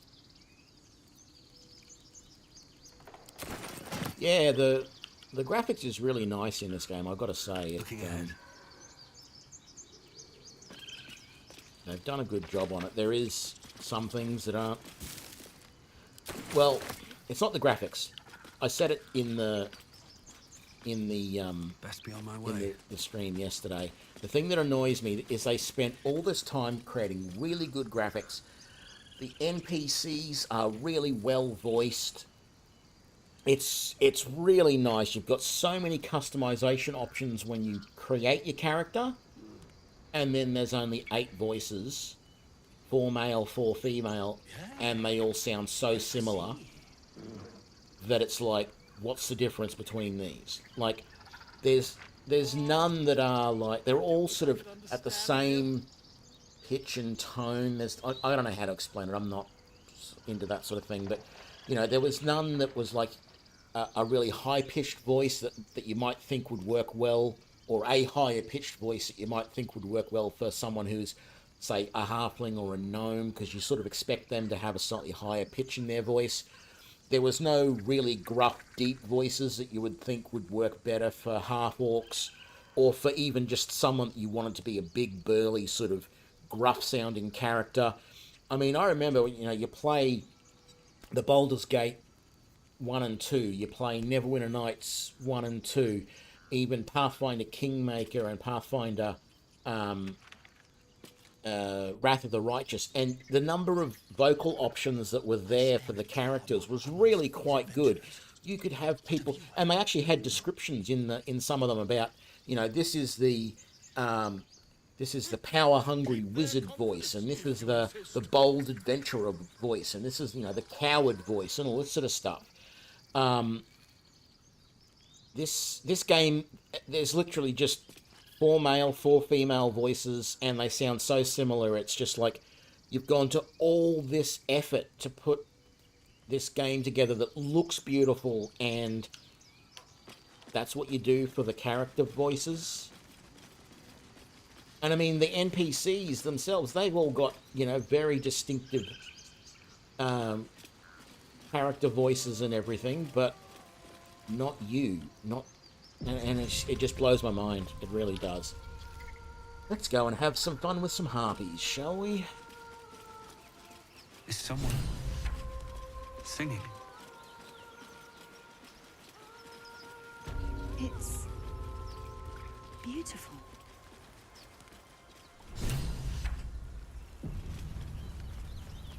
Oh, Minsk and Boo for the win. Listen. A sweet melody plays above the waves, beckoning you. Yeah, this is not going to be drowning easy. out Well, all it is logical fairly easy, thought. but I've got no wisdom bonus, so... The suffocating yearning suddenly fades as the Get back, it's a trick. It's just No, a bit it's of harpies, water. kid.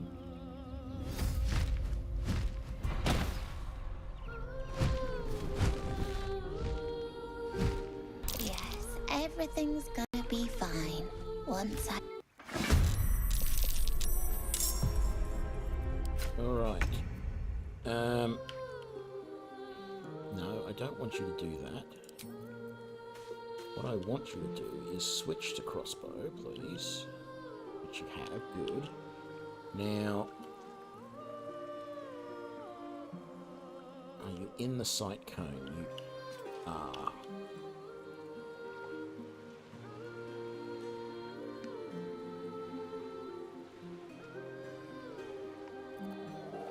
Probably not close enough to take advantage of that. No, too far away. You're too far away for Hideous Laughter as well. Let's just take a shot. We've got all of those turned on, so it's going to be a sneak attack. Yes.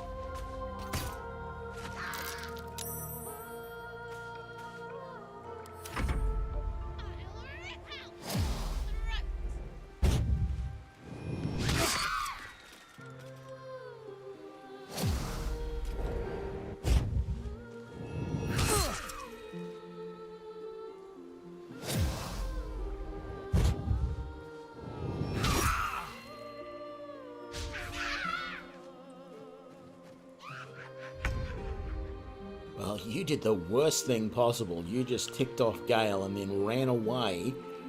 If you had been in my face, I don't have any close range spells. So now I can hit you with whatever I want. And what I want to hit you with is Chromatic Orb. Thunder, I think.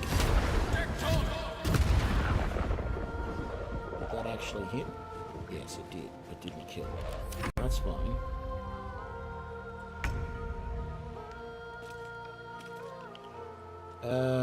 Yeah, finish that one off.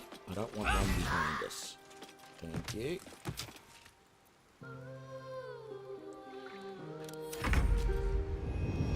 Damn it, I got lured. What happened? Or did I? No, I saved. Good.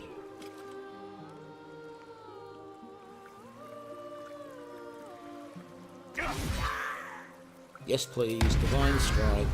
Thank you very much. Thanks for coming. Ooh, that is wonderful to see that Divine, with great weapon fighting, even Divine Strike damage is re-rolled if you roll a 1 or a 2. That is what makes this build just... I haven't seen yet whether the crit damage... It should, because it's actually just normal weapon damage. But it hasn't been clear as to whether the crit damage would be re-rolled. This won't be re-rolled, because this is just a bonus action type thing. I can Divine Smite on a pommel smash? Oh, man. That is awesome.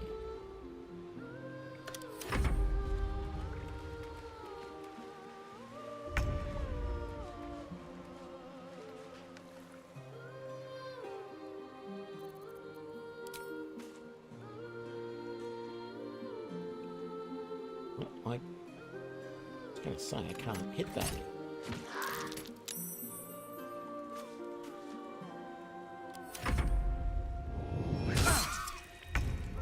Ooh, Astarion. Oh no, you're right. You're right. Can you get that one up there for me, please? Let's do Magic Missile just to be sure that... You only have one hit. Why did I not pay attention? I could have taken out that one as well. I could have split those. I wouldn't even... I would have... Sometimes the only way out is through. I want to give me a chance to crit. We didn't crit. Are they gone? You're all right. Yes. I mean, I don't know. That's what I need to get back. Wait, find a boy called...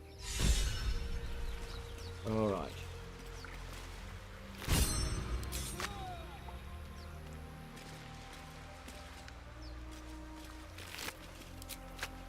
Open up. Yeah, I don't know that this is the sort of chicken I would want to be eating. That scamp reminds me of myself when I was a nipper. Always getting into... And one time, benefit, well, that depends on who... Of course, anyway, poor lad... Okay, we want to come over here because there is some loot over this way.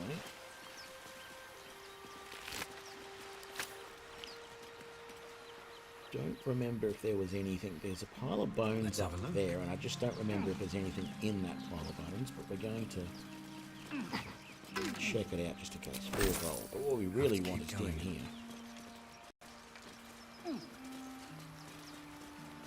There's that chest. I think it's just got gold in it? Yeah.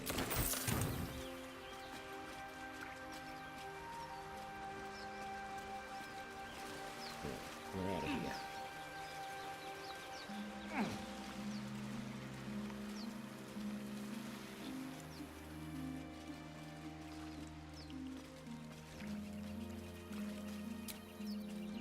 Better than nothing.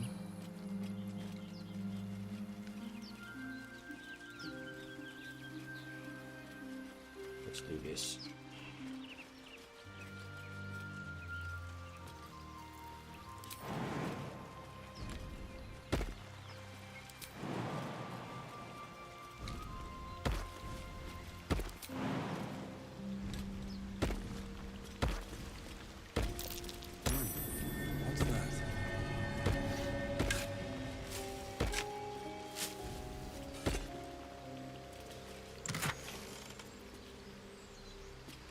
silk gland. Okay. Hyena's ear. A light crossbow. How are we doing for our chemical reagents here? We have some essence.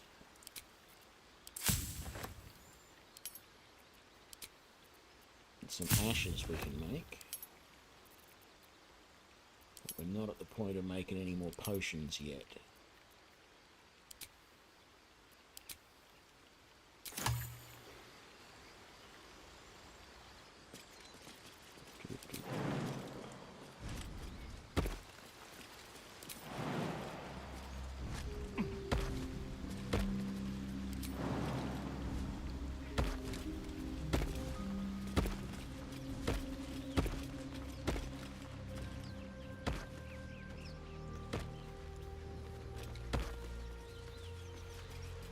Tell me, Lae'zel, what is it like on the astral plane? Your home realm intrigues me. Githyanki lay their eggs on other planes. They cannot mature in the astral. I will only be welcomed once I obtain a Mind Flayer's head.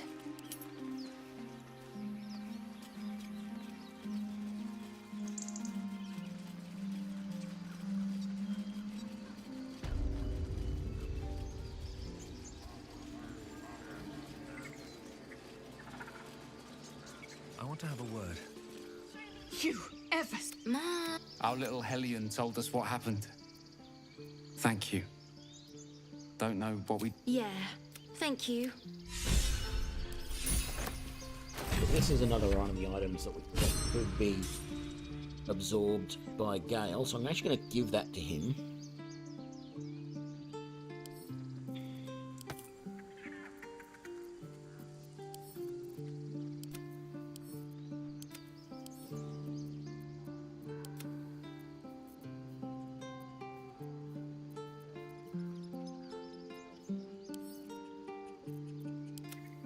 Tempted to send the Wyvern toxin to camp as well, because I don't really want to use it.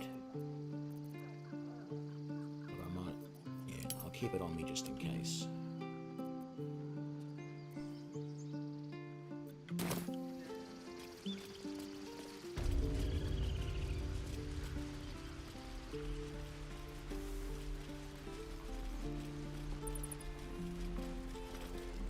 I don't know what the full deal with this guy is, this little Donny.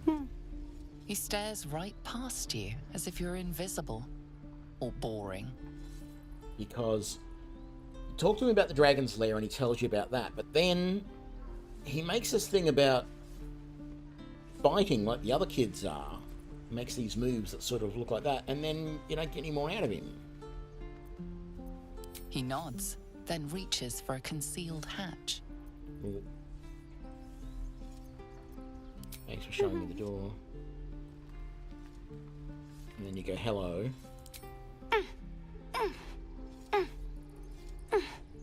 His eyes flicker to yours for an instant, then away, as if it hurts to look at you.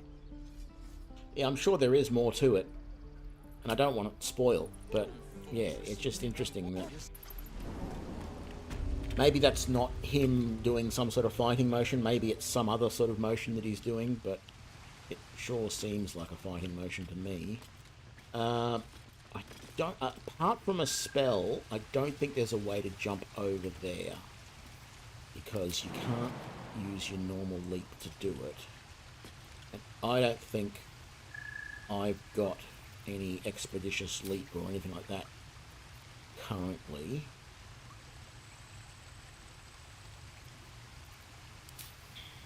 On any of my characters, to be honest. Well, hello.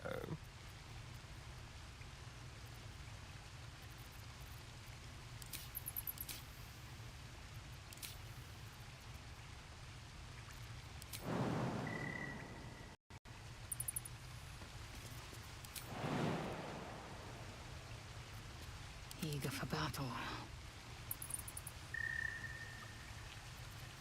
I don't know, maybe Mage Hand could...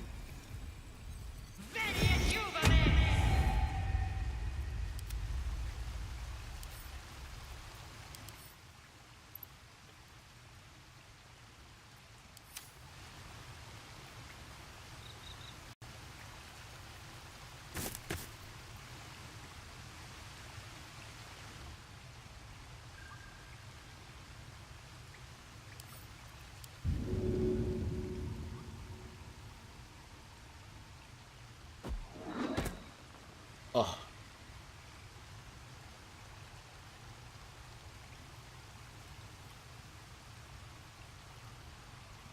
No time to rest.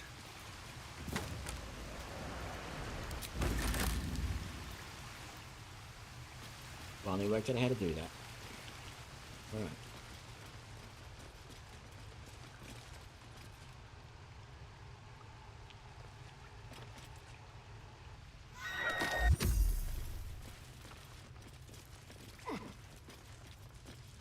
So where is there's mole?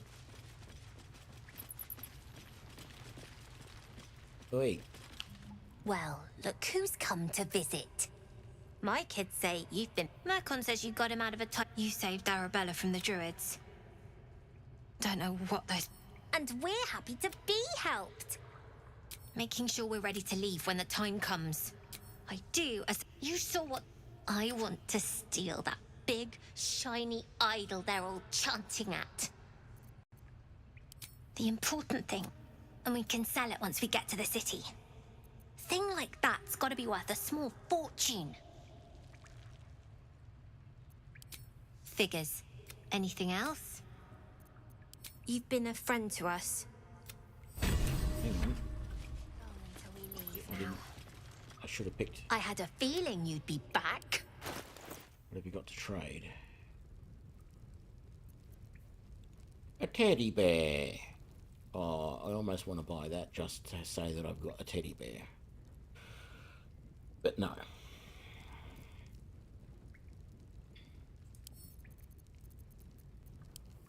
Sell you that though. And that.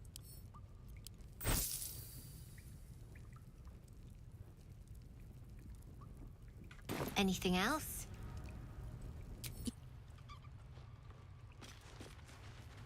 Alright.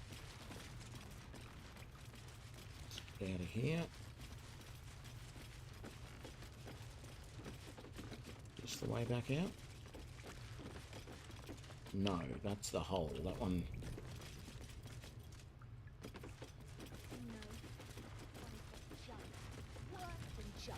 It's up this way. Mind my step. In Baldur's Gate, curses grow on trees. Be patient. Here goes nothing. Look, don't take your eyes off my hands.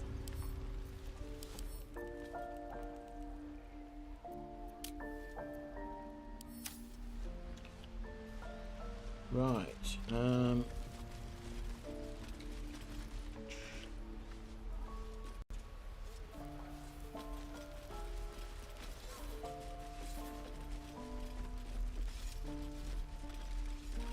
keep searching that. Something good here, I hope. No, I guess we didn't. Or maybe we did. We just took everything out of the pouch and left it there. Actually, I might take that pouch. And...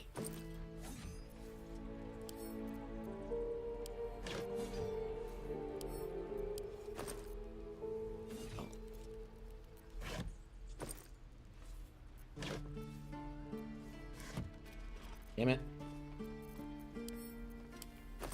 There we go. Let's throw that in the pouch. And... not sure if I actually need these bottles for when I'm creating potions.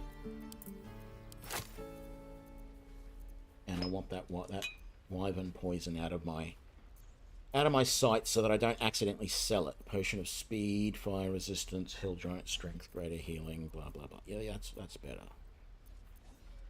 That's... Alright, let's get out of here.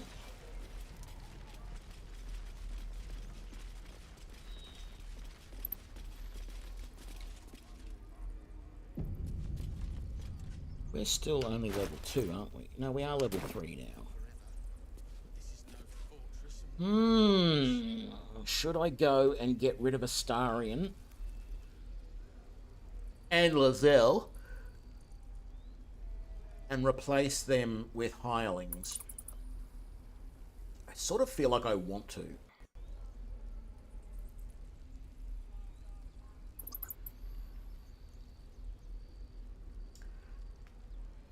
me just think on that for a sec. I'll be right back, and we'll work this out. Hang on.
All right, I'm back. Yes, I think we will. I think we've got plenty of money. So I think what we'll do, and I'm going to do this before I go back to camp, is I'm going to grab this gear from Astarion.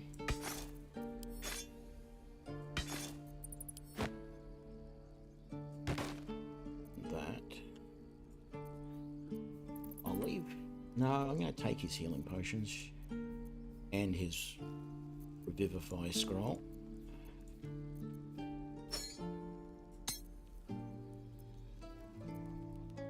And then from Lizelle,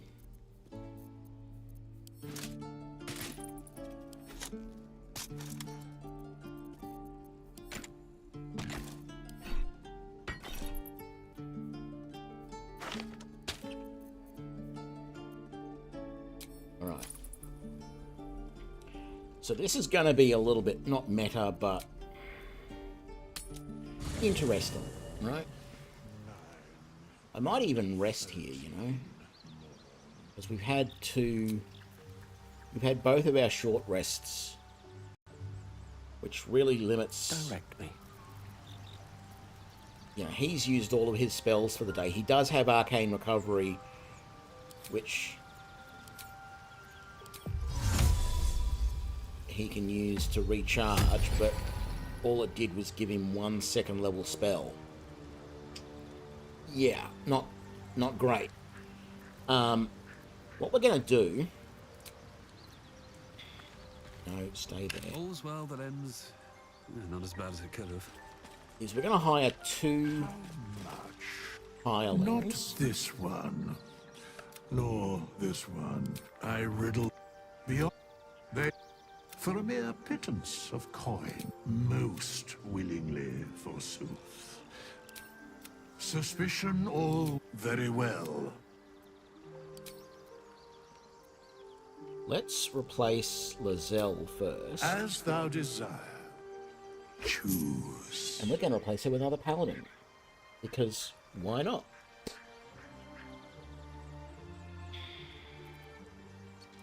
Which one is the paladin? Druid, that one. No, that one. No. And he's the Oath of Devotion Half-Orc Paladin. Oh, man. Like, you couldn't get any better. A Half-Orc Paladin. The only thing he doesn't have is Oath of Vengeance to give him those little extra abilities, but this is what I was originally building my character on. So let's take Kurz to replace, excuse me, here, and let's put him up there. He looks exactly like me, though. I should have changed his appearance a little bit. Can I, no,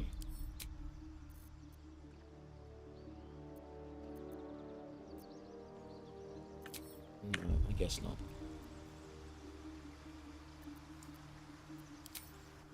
Maybe I can control him and get him over to the thing and change his appearance a bit so it doesn't look exactly like me. Okay, so we want great weapon fighting style, definitely. And we want all of the buffs to Divine Smite. And then... Actually, we might give him Cure Wounds just so that he can help a little bit more with healing in battle if we need it. I've heard it said, and I definitely agree with it, in games like this, if you need to be healing in battle, you're almost dead anyway. It's like, it's... You really need to be doing a lot of damage as quickly as possible.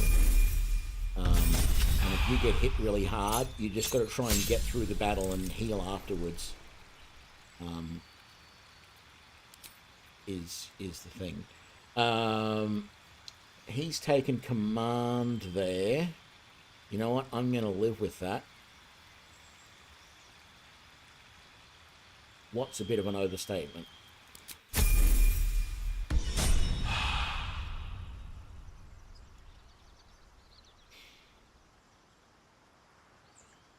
Fate. The fact that if you're taking a lot of damage, the healing thing.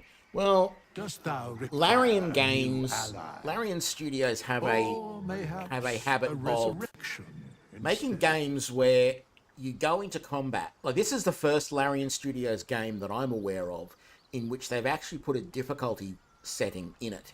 If you've played Divinity Original Sin 1 or 2, when you go in there, there is no difficulty settings. It's just, this is the game, this is how hard it is. If you don't like it, tough luck. You know, get good type of thing, right? Very Souls-like in that sort of respect.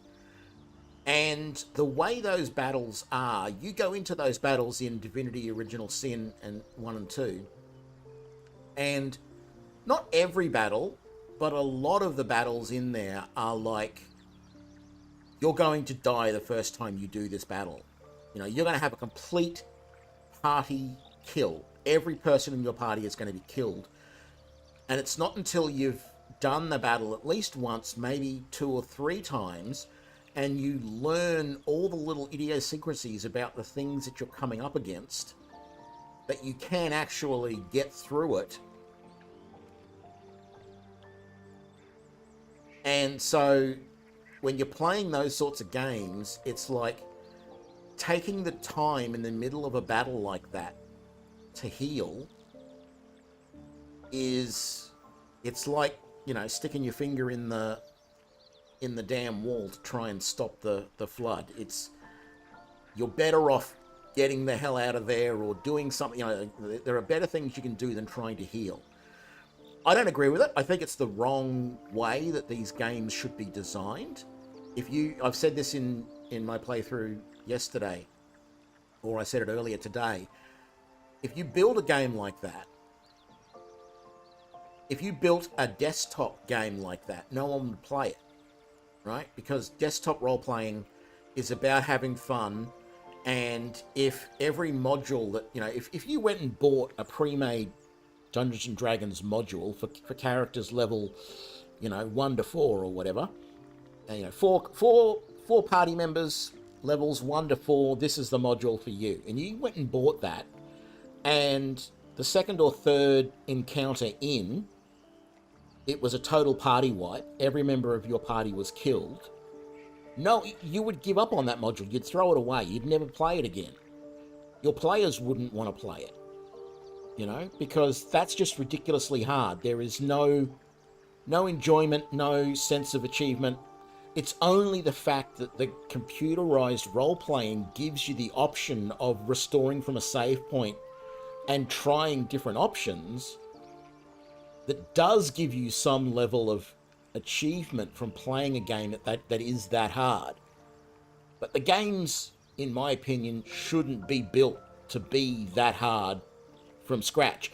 I have no problem with having a game, like I'm playing this on the easiest level because I know that that's what Larian Studios are like. And I don't have a problem with anyone building a game where they build in these insanely hard difficulty levels at the other end.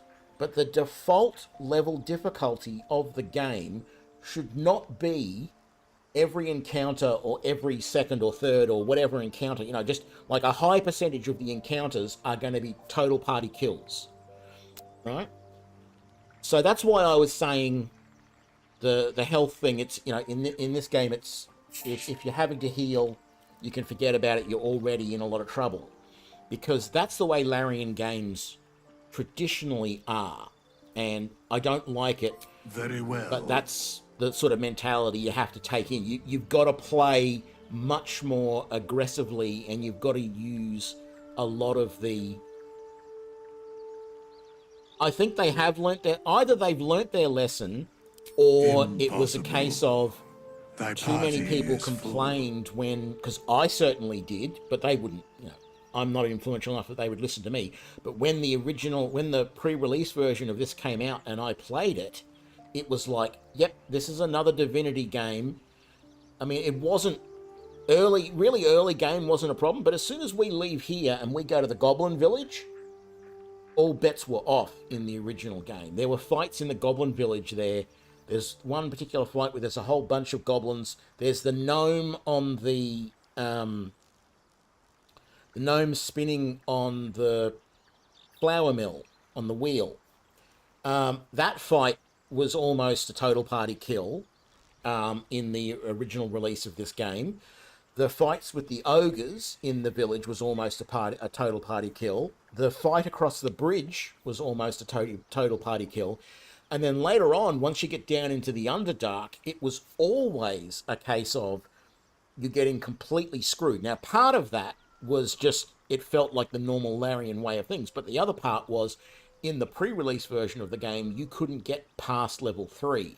And yet you were then starting to come across opponents that were much higher than you. They were level 4 and 5. And you could tell because, for example, you'd come across a fighter who would have abilities that you could see in the wiki, etc., were abilities that you got at like level 4 or level 5 fighter, and you could see them using those abilities against you. So that also made the pre-release of the game like ridiculously hard, because you got to areas of the game where you should have leveled up again, but you couldn't because the game wouldn't let you, and so it made it even harder again. And I hope that sort of stuff and people complaining about that was what forced them to put difficulty levels into the game. But I don't know. I haven't heard why they did it, but I know that was a problem. Okay, we're going to replace Astarion as well now. Choose. And we're going to replace Astarion with the thief that comes with the thing. The rogue, sorry, I shouldn't say thief. So this is a human rogue. Not the best option, because halflings in this game, Lightfoot halflings, followed by deep gnomes, and tied with wood elf. They're the deep gnomes / wood elves are the second best rogues that you can play in the game. Halflings are the best rogues. They get advantage on stealth, and they have 12 meter infravision, dark vision, which is okay, but the best is 24. They have advantage on stealth, which you want, and they also have their luck ability, which allows them to re-roll any dice that they roll that is a 1. Yes, the deep gnomes are subnerfmen, or whatever they were, smurfs, whatever they called them, snurf neblin, something like that. The deep gnomes are good because they also get advantage on stealth, and they have infravision to 24 meters. So in really dark places, you can see the enemy before they can see you. So you can take that shot, because at 12 meters, that's not the full range of your crossbow or your short bow. That 18 meters is the range of a crossbow. So if you've only got infravision to 12 meters in a dark environment, you have to get closer to be able to take that first shot, which means more chance of being seen. But I still feel that the halfling, the Lightfoot halfling with their +1 lucky bonus, re-rolling any 1s, is definitely that little bit better. And then wood elves are good because, and this is a slightly different look at the rogue thing. The disadvantage of the halflings and the deep gnomes is that they can only move 7.5 meters movement per turn, right? Whereas normally everyone can move 9 meters. The wood elves can move like 11 or 12 meters per turn, something like that. And they have the advantage on stealth. So their advantage is the wood elves can get in and out of trouble really quickly because they can move further than anybody else. And that can be really useful if you're, trying to position yourself really well as a rogue. Anyway, that's that I will be talking about more when I stream a rogue, I guess, which I haven't decided whether that's going to be next stream or whether that's going to be much, much later on. No, you're not picking the thief subclass, you're picking the assassin subclass, even though Astarion is a arcane trickster. I prefer the assassin subclass because these abilities here just make you just like god tier, in my opinion. Right, now let's give you guys all of the equipment that you're going to need. You can have that, and that, and that, and you can have that, and you can have that, you can have, excuse me, thank you, and you can have that. Metallic gloves, you can have that. Let's see. Let's give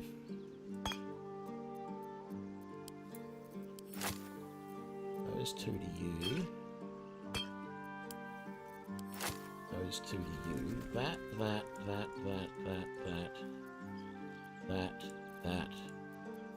that can all go to Dalla Deadeye.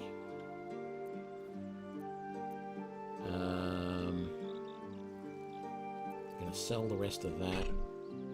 Going to sell that and that, and you don't need a javelin, so we're going to sell that.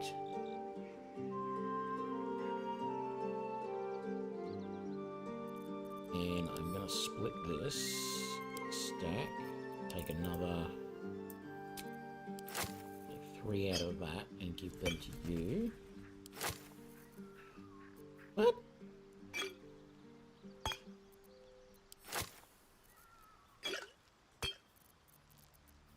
And then let's split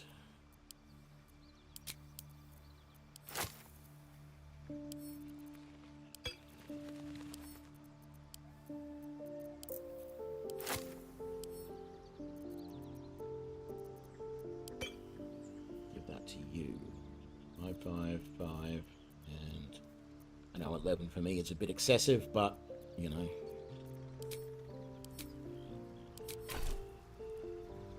Wait, what did I just do? No. There we go. I just wanted you to use your weapon. Can I get you...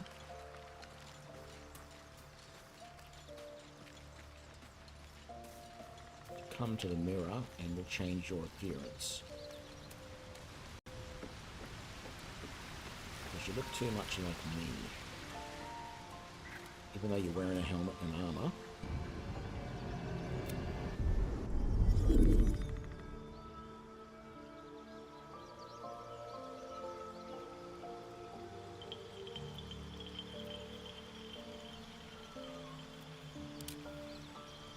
Let's go that one. Let's go and give you some scars.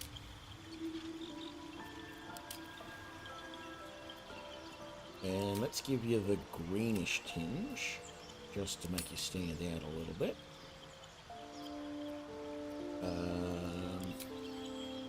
And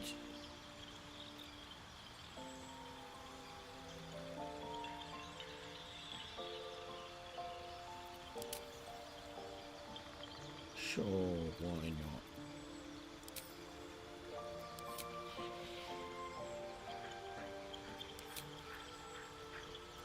I don't know, I feel like you should have some hair. Actually, I should have had facial hair. I'm going to get some facial hair on my character just to make him look a little bit different. Let's give you...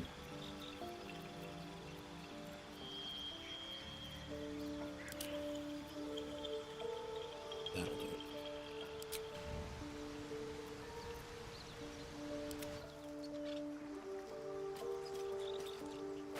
I thought I had facial hair on my character, but I didn't. Don't waste a step.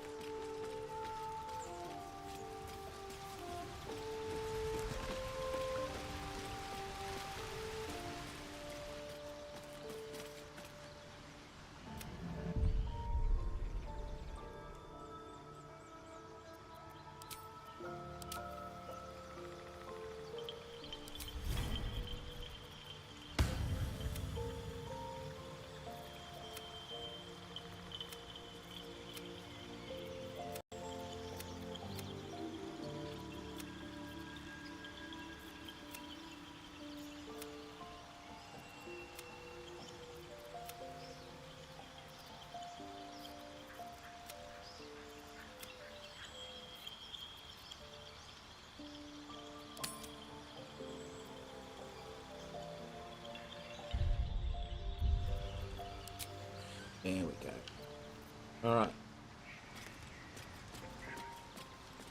Yeah, I think I will rest. As I said, we sort of need it. Gale needs it anyway. No one needs to talk in the camp. Still breathing, despite everything. You've got your weapons set up. You need...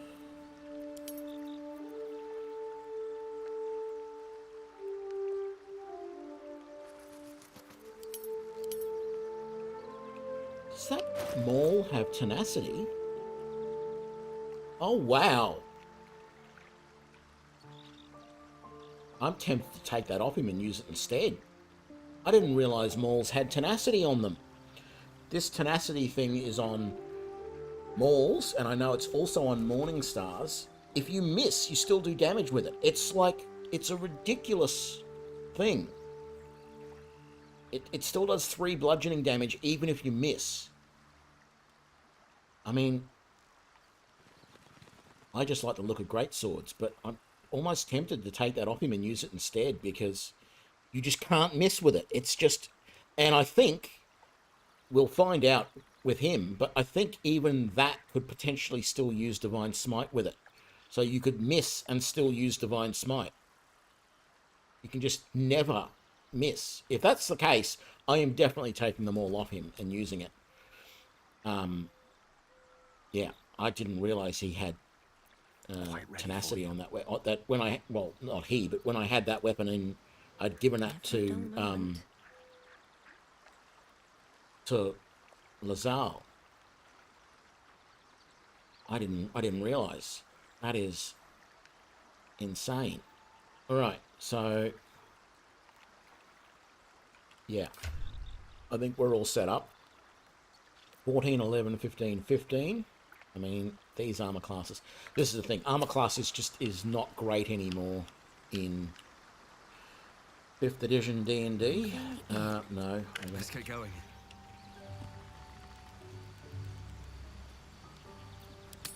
You know, by level 3 in some other games, you'd have like 18 to 20 AC, not 15. And you'd have that on all of your party members. Very well. We've got to talk to a few people before we sleep, which is a pain in the butt, but anyway. Finally, some good fortune. The sooner we find the Druid house in, the better. I can't wait to get rid of this thing in my head. Head to Baldur's Gate. Someone's waiting for me. Let a girl have some secrets. Was there anything else? Oh man, it is so tempting to do that, but it feels wrong. It feels wrong to be probing her thoughts. It's a beautiful night. I think I'll stay up to enjoy quite it frankly, while I still can. I don't care Rest well. about their missions. Like, I don't want to be doing all of these companion side quests. They don't appeal to me at all. I've been thinking, reflecting on what tomorrow might bring. When we find the Druid, will he know how to bring the worm under control? Will this little adventure of ours be over? A pity. You're quite the ally after all. Traversing Avernus. I'm not easily impressed by people, but you're stronger than I gave you credit for.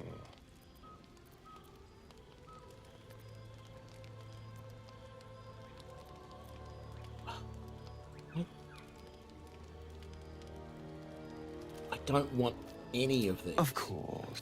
I'm sure I'll see. Yeah. A fine evening, don't you think? The moonlight shines warmly on us. The breeze caresses our hideous. All of it. Would that I were doing battle up there, among the tears. Look above. Watch the moon cross the sky. The tears follow behind it. Rocky bodies tumbling through the sea of night. One of them is my creche. Clear. Your curiosity is to be commended. Githyanki are hatched in creches all throughout realm space. Clear is one of many. It's there I first saw a Kithrak mount a red dragon. Where I slit my cousins' throats at the Vash's command. But enough of this. Yeah. A tingle runs through. Ah, there it is. That shiver. Our little brainworms have made fast friends, it would seem. How do you feel?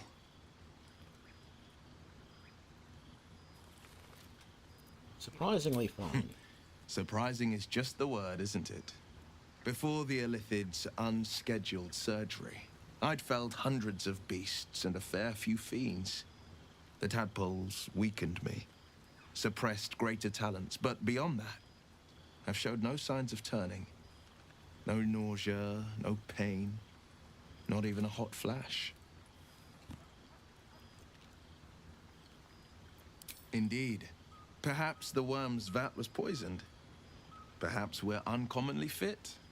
Or perhaps the tadpoles are merely on holiday. We could conjecture all night. I suppose the why doesn't matter so much as the what next. And that answer is plain as the horns on a war devil's head. We get these things out.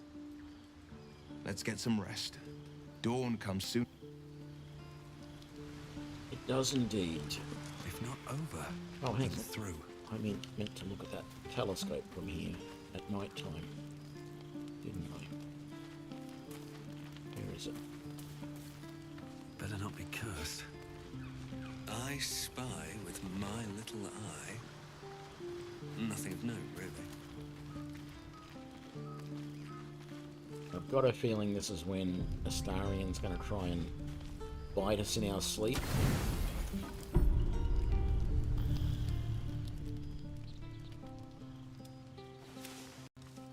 No. Yes. No. Alright, good. Let's get out of here.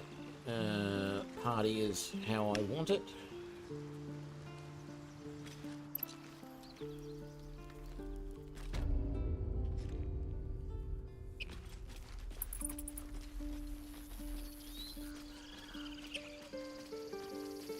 Still a little disappointed that I haven't been able to determine whether the greatsword will crit the way I expect it will. We'll just have to look at some more combat opportunities, and I know there's one fairly soon.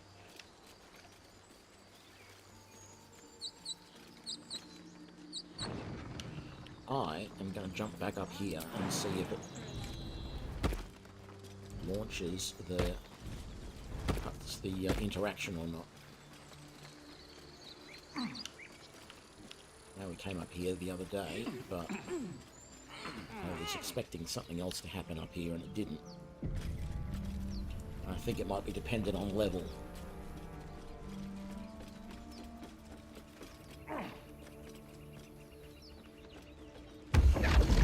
Yep.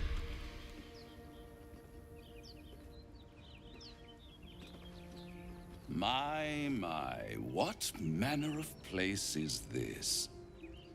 A path to redemption?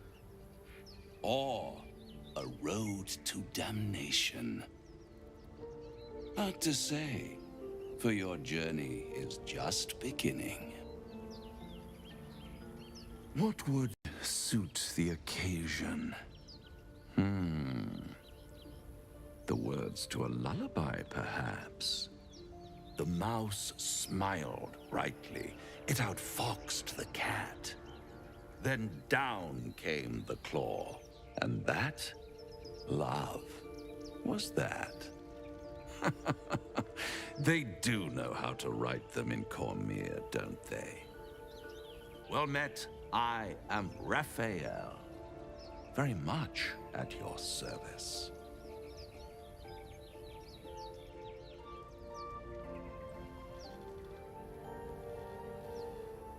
Yeah, am I talking to the mouse or the cat?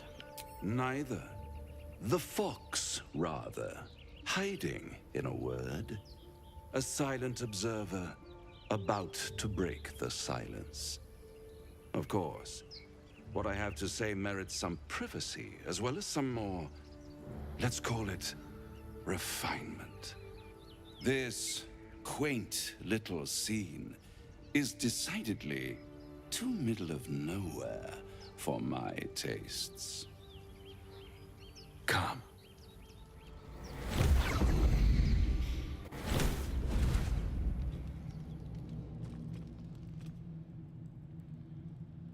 There, middle of somewhere.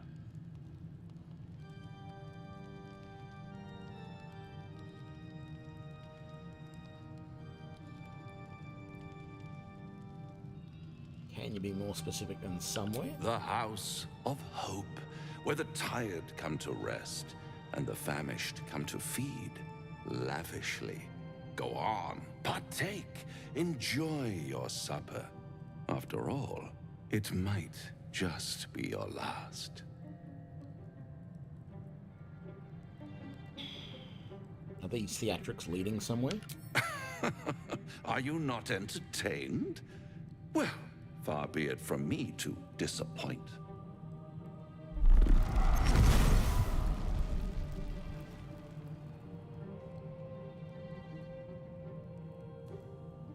What's better than a devil you don't know? A devil you do.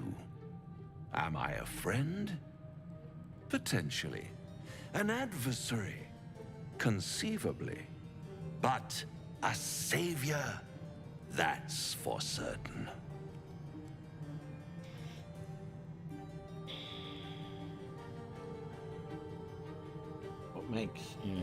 What makes you think I need saving? Come now. Why play hard to get when you're in deep over your tadpoled head? One skull, 2 tenants, and no solution in sight. I could fix it all like that.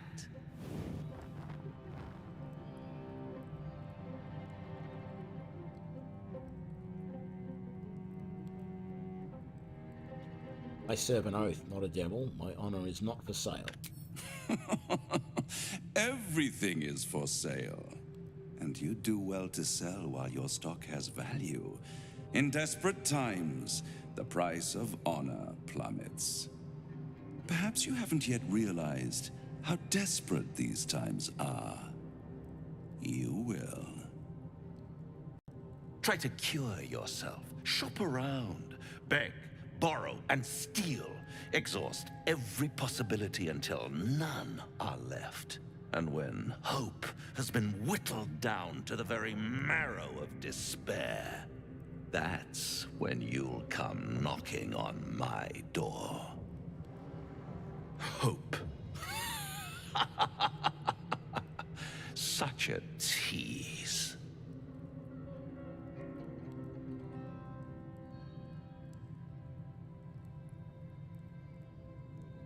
Take me back after that. I never want to see you again. By all means, bite the hand that feeds you, while you still have teeth. All those pretty little symptoms, sundering skin, dissolving guts, they haven't manifested yet, have they? One might say you're a paragon of luck. I'll be there when it runs out.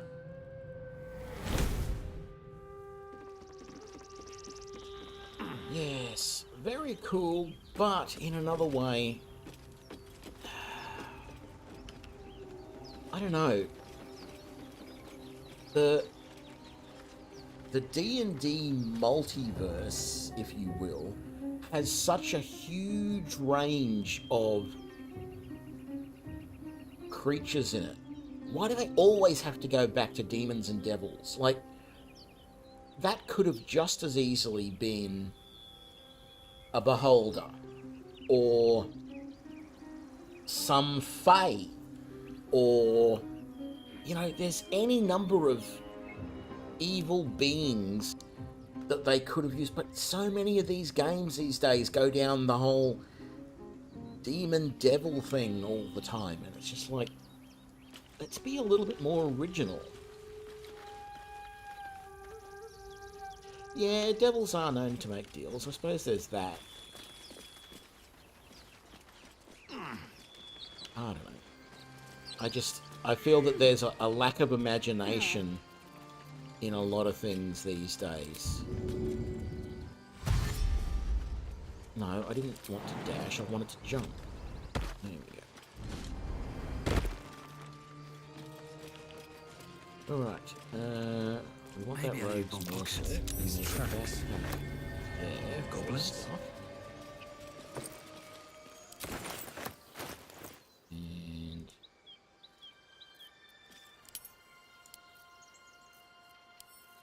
you can have that. Excuse me.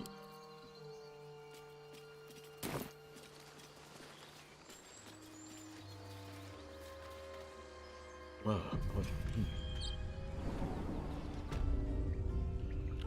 All right.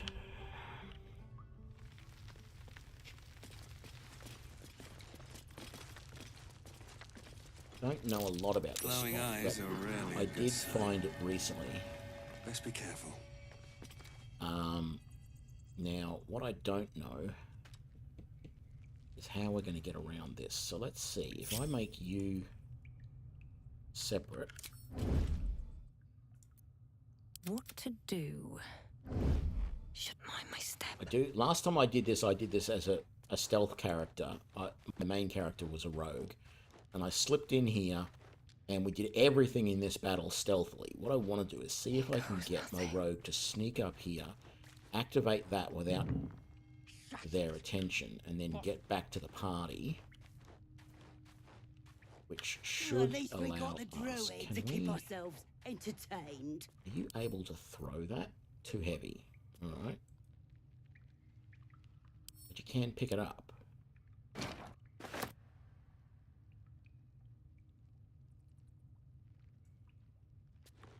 Oh, this was more fun when he was screaming.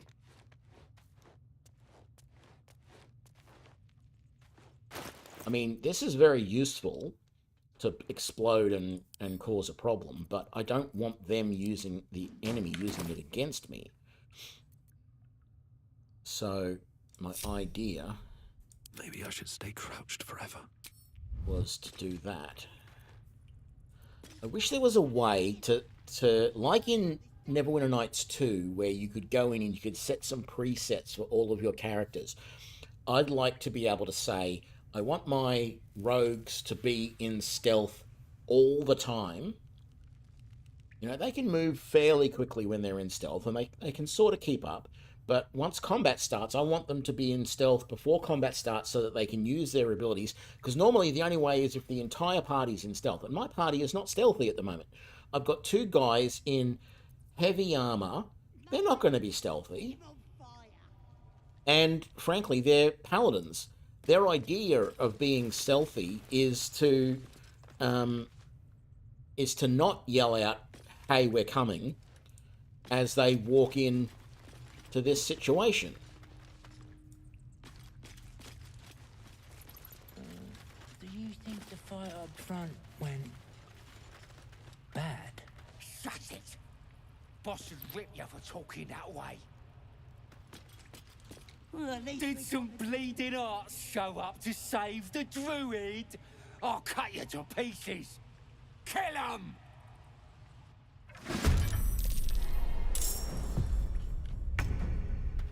So now I have to use her ability to hide. Any attention right now?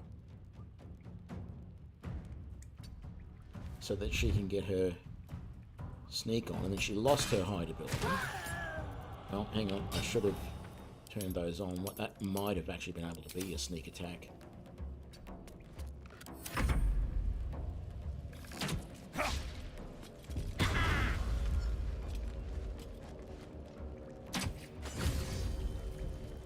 Ow! Critical hit against Gale, that wasn't very nice.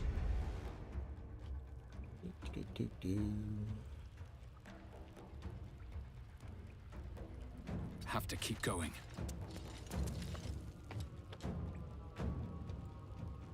No debuffs I can put on those guys. No bloom, all Just doom. take that. Let's actually put grease on these 2 guys, shall we? They both saved, isn't that nice?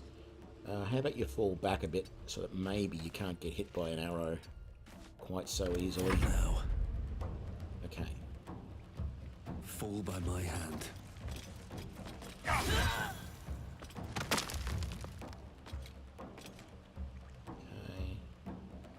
Still haven't been able to make this crit yet. I really need to get this crit to see whether this weapon's going to work the way I want it to. That's a friendly looking shadow.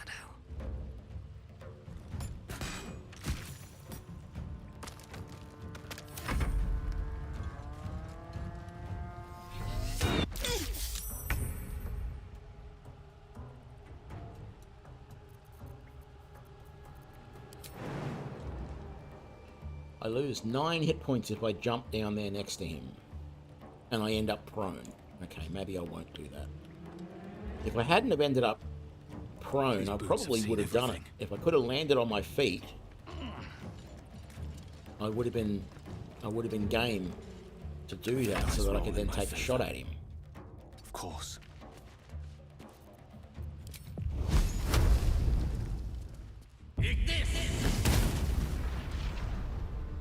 Damn it. I should have just thrown it at him. I thought that was going to burn him as well. That was going to make sense to do it. But now... Time to press ahead.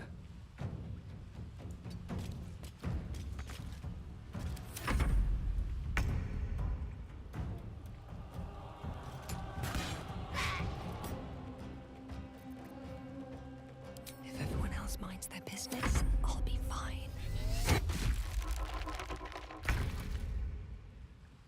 With haste.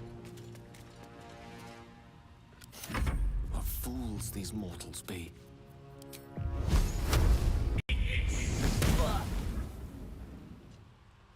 Nothing will stand in my way.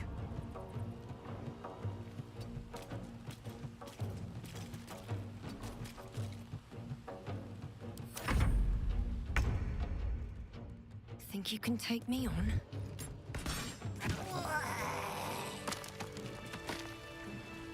His breaths are shallow, his wounds deep. He doesn't respond to your voice.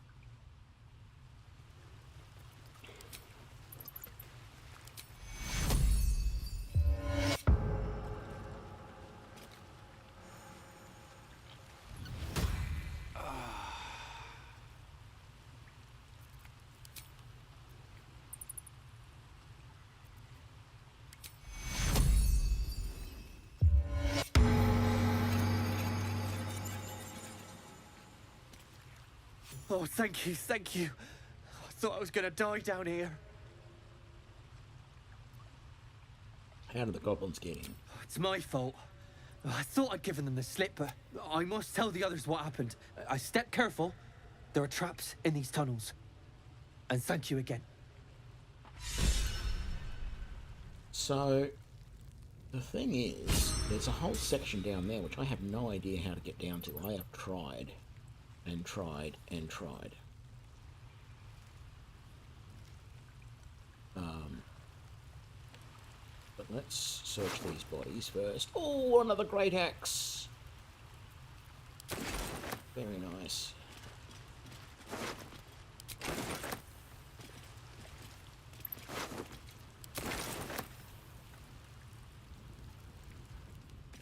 On my way.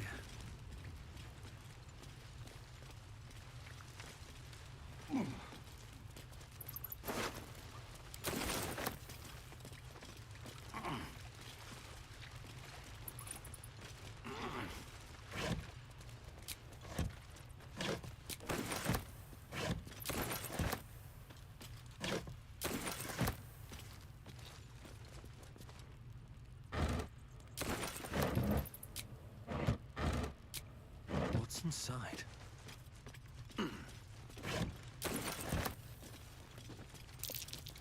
Step carefully. There's a trap. I've got a long road ahead. Light on my feet.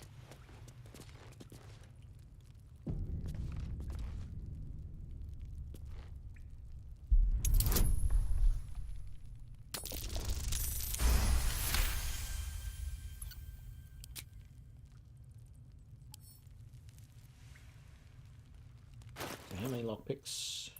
9. See if they break. Bet I can crack that open.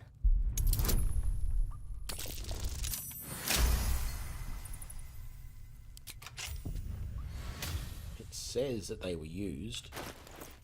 It didn't break them. Nature's Snare.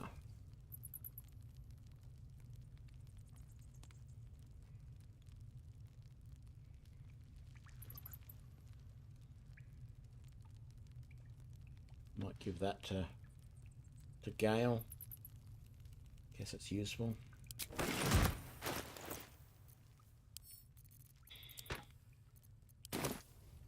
Does Gale have... Which way to the nearest library? No, so Gale doesn't have light as a cantrip yet, which is why I've got him carrying a torch.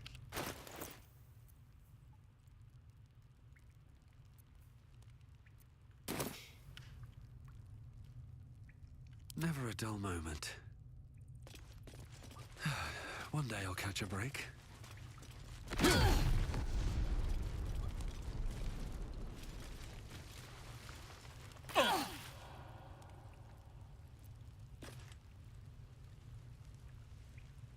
Why did the oil surface turn into explosion? Was that just because we carried a lit torch over it? That seems a bit ridiculous.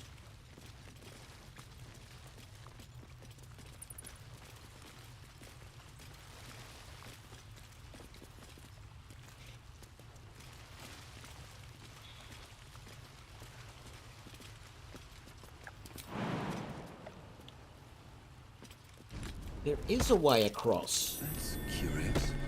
I looked and looked and looked last time, could not see a way across. Oh, and now we're getting attacked by that.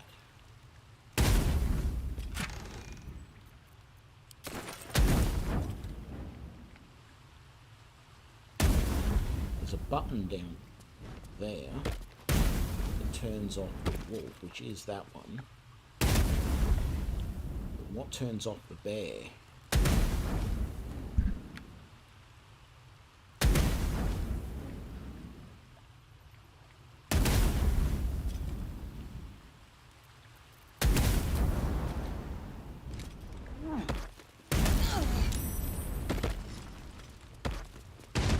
The fact that I was a halfling last time that wouldn't allow me to jump. What happens if I try and jump down there? I jump to my death down there anyway.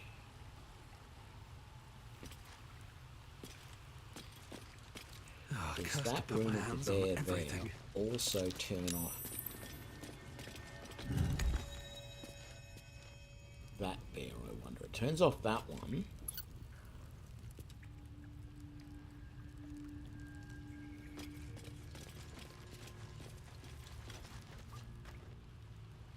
Go back over there and see if we get attacked.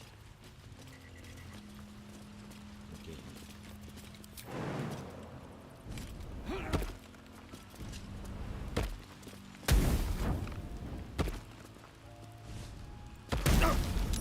Ooh.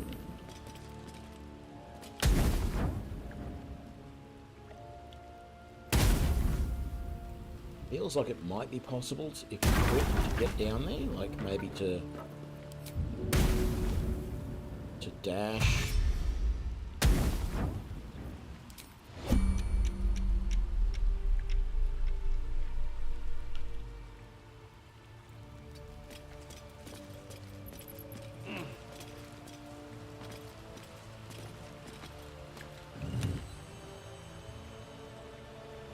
There we go.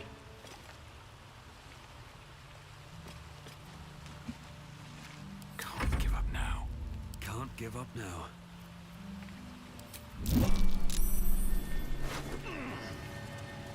Shard key. Not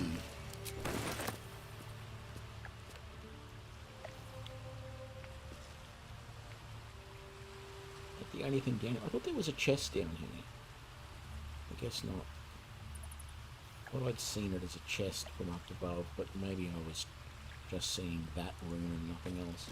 Well, that was cool. I worked out how to get to there. Wonder if the gods are watching me. Around with this the other day offline. No, I really wish you could offhand the torch, but you can't. That was one of the things that I loved about Neverwinter Nights 2, was that you could have someone who had a sword in their main hand and a torch in their offhand. It was really, really nice. I think you could do that in Pathfinder as well, Pathfinder Kingmaker and Wrath of the Righteous. But they won't let you do it in this. All you can do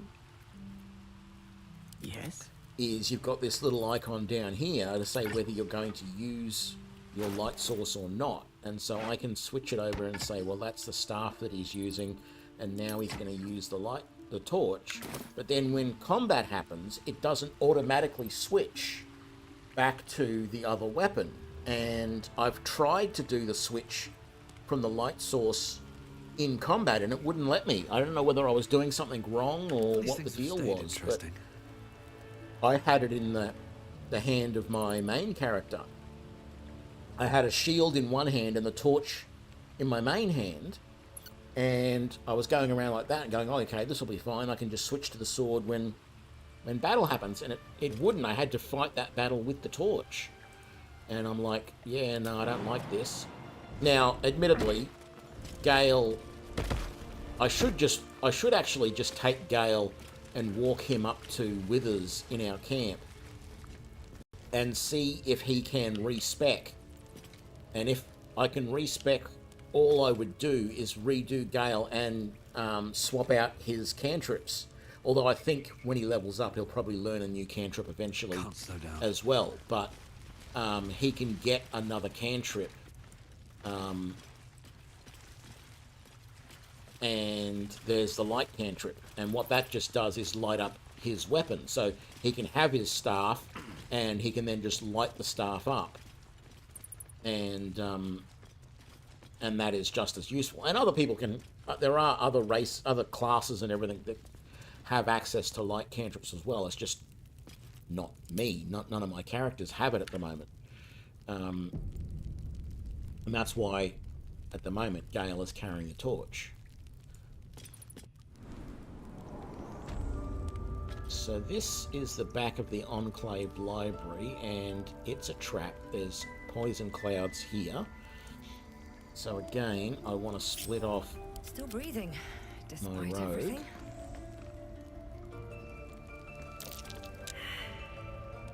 It says perception failed. There's a trap right there, and there's a trap right there. So we can disarm that. Hopefully. 30? Let's add a bonus in, please. From guidance. Can't remember who has that. Oh, Gale. Good. Got to remember not to take that away from him if that's a cantrip. So 8, 11, and yeah, so 12 to 15 is the bonus that we're going to be getting, which means we need to roll at least a 17, which is not good.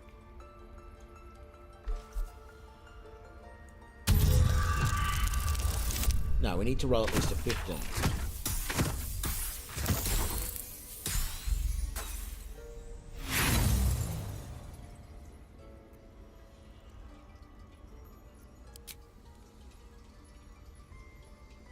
That should have used up. So this is all just ridiculously broken. That should have used up the disarm, the trap kit, right? Because we failed to disarm the trap. That's what it says on the kit breaks on an unsuccessful attempt. We only had 3. We failed, and it didn't break it. And yet, I have played at my main character as a rogue and been picking with the lockpicks and been successful, and it breaks the lockpick when it was successful. So they need to really look at this and fix this rogue stuff, because it is just ridiculously broken. Okay.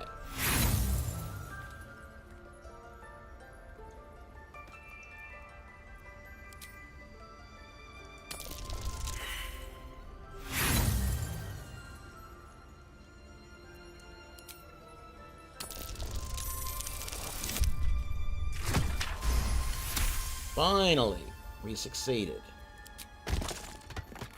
Here's the problem, though.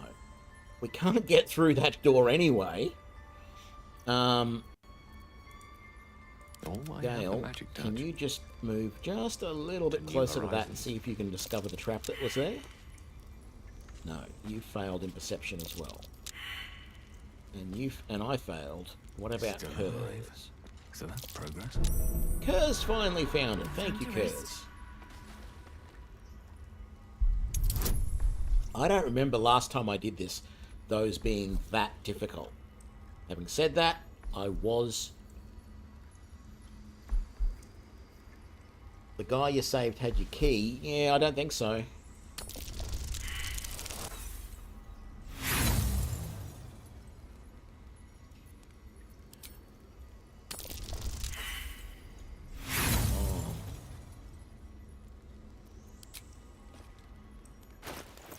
Ah, it did use up the trap, the disarm kit this time.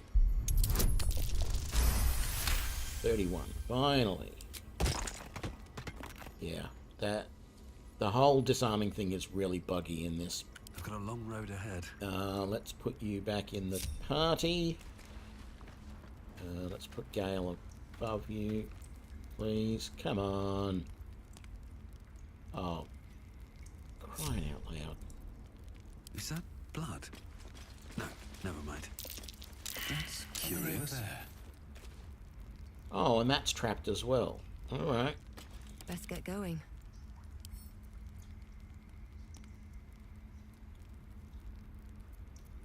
With a flick of the wrist. I can't even see a lock to pick. I can't even see a lock to pick. Shouldn't have Okay, wished so to you live can't in open more that from this interesting side. That's times. right. It wasn't that it was locked or anything. It's just you cannot open it from this side.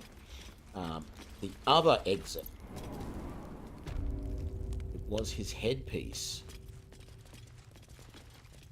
Oh, okay. Well, he has Never wanted gone. the easy path. Was I supposed to let him die and then take his headpiece off him, was I? Because, yeah, I'm not going to do that.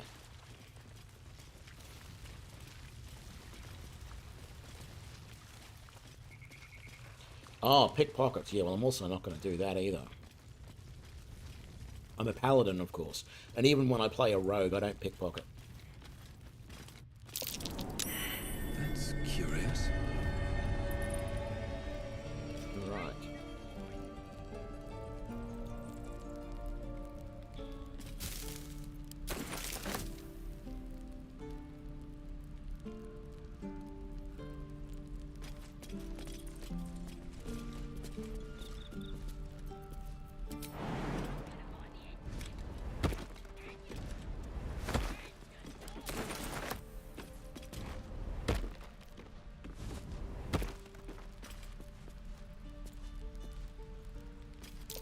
I don't like the look of that mushroom. I should stay clear.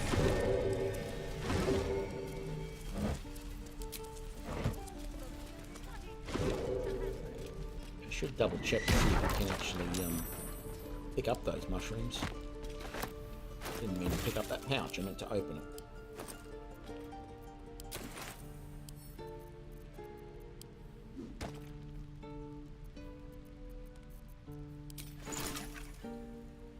Ooh, we have some ashes.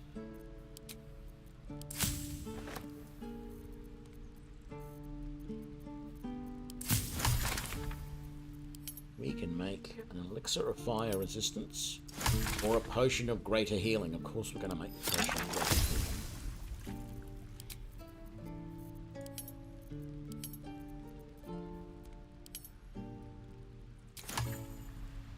Because quite frankly, that's all I want the alchemy stuff for, is healing potions. Not that I've really used a lot lately, but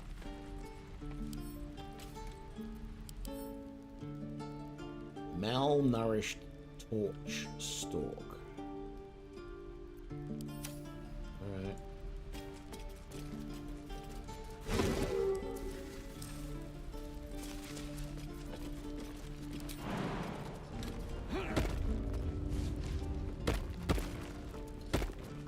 So, climb down here.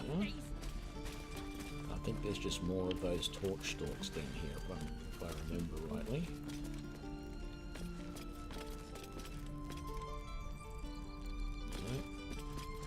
Oh, there is over here.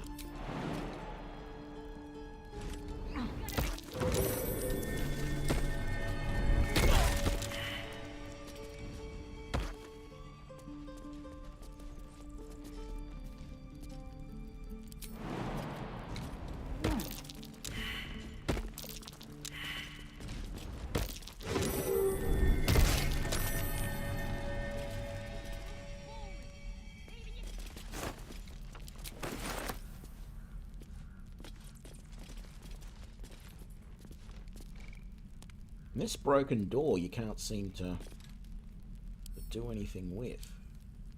Mash can. I tried to do something with that last time and I couldn't. Oh, that's that. Okay.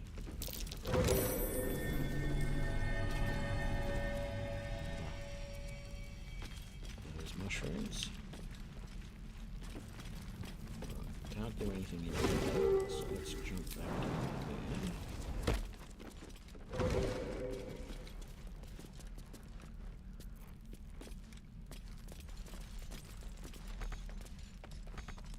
That's right, we've got to jump over. And then we've got to jump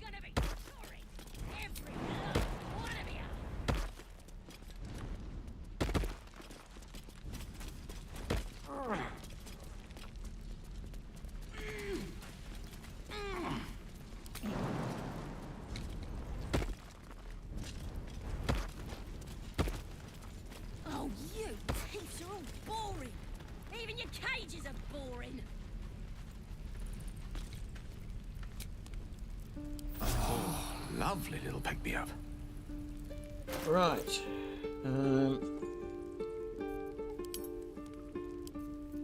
We do have a few things to sell, so let's go and see this smith over here and sell a couple of things. I think I'd make a fire when the goblins will come. Something's on my mind. Looking for steel? I have, well, something close.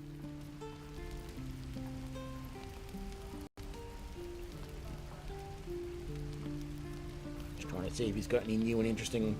He's got great clubs, but I don't want great clubs. I was just trying to see if he had like a +1 maul, for example, or any other good heavy armor. Could buy that for hers, but I don't think I will. I think I'll leave him with what he's got. Although there's the chainmail +1. No, not the chainmail +1. He had... What? That's chain shirt +1. All different now than it was. Chain shirts used to be light armor. They're now medium armor. So you can't wear them as a rogue anymore. And chain mail is now heavy armor. I think I'm going to buy that and give that to Kurz, actually.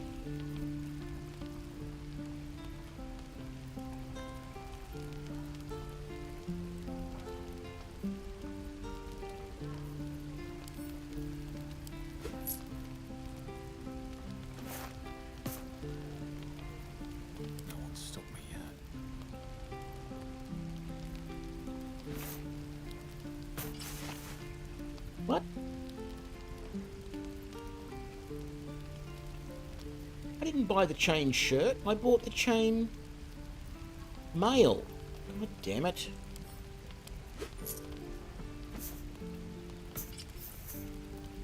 There we go.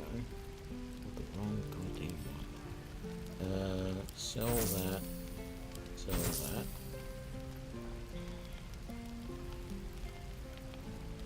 The boots. Let's buy the metallic boots. And give those to you as well.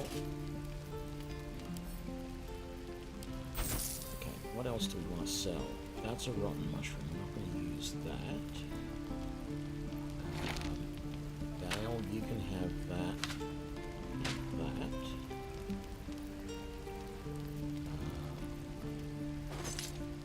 You can have those.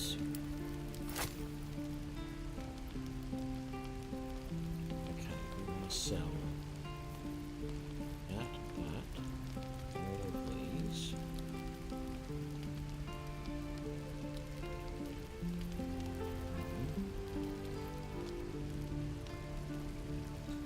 Damn it. Shame the goblins didn't kill me. That, that, that. That, that, that, that. All of those, that, that. So, there we go.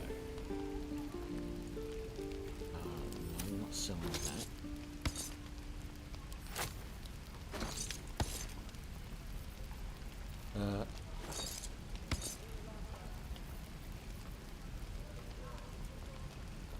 I don't know whether I'm doing things wrong or if this interface is just buggy, but it's getting to annoy me where things keep going wrong like that. Alright, enough whinging though. Let's see, we've got everything set up the way I want it, I think.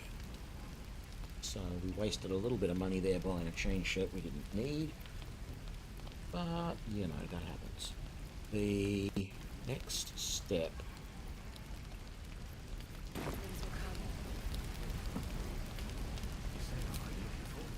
Hell's take me. What I will do for better Use the tools. target practice.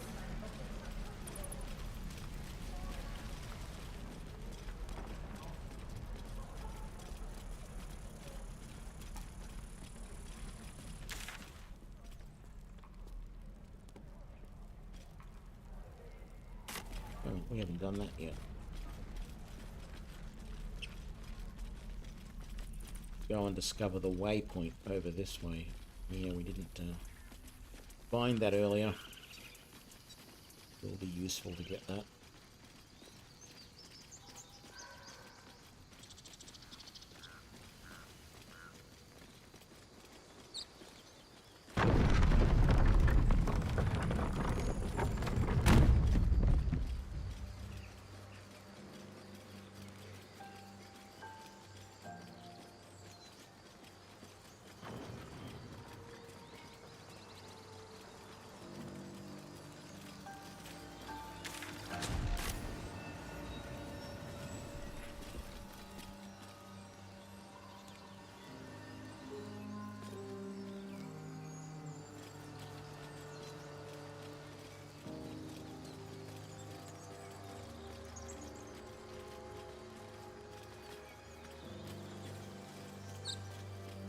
Can't remember if there was any. Just double checking if there was any ingredients up here on the hill. But there is not.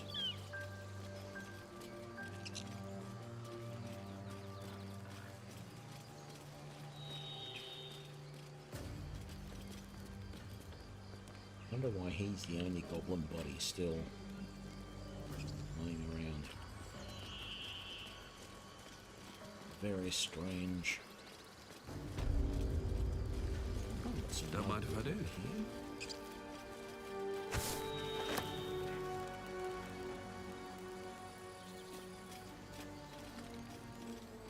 Is there really a pouch? Here's the pouch. Oh, it's that pouch up over there. That's the other thing. I can't understand why that happens. Like, that pouch is all the way over there, and yet I was looking over here and holding down Alt to see where things are, and that's showing me something that's way back behind me, but it's showing it here in front of me. Like, what? And it's not like the little asterisk at the end of pouch means that it's all the way behind me. No. That is all the way behind me, but it's just stupid. So we'll go to that. Ouch. Open up. Strange. It looks healthy. It looks stone. A dead boar. But it doesn't look like it's been touched by scavengers. Let's examine it.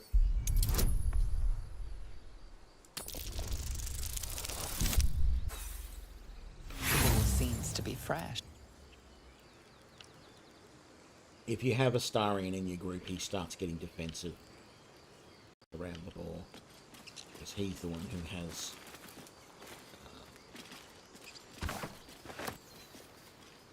exsanguinated it. Is that the word? Drained it of blood. Let's come over here and do this little interaction.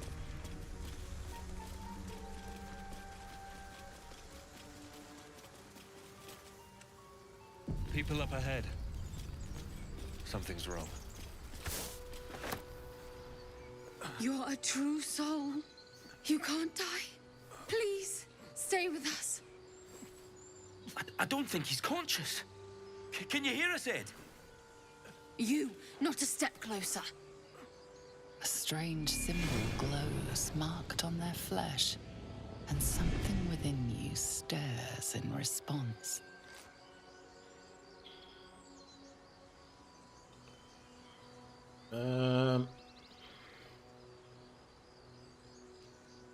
I've been trying to do the Ithalid Wisdom stuff, even though I know that a lot of this stuff is a little bit...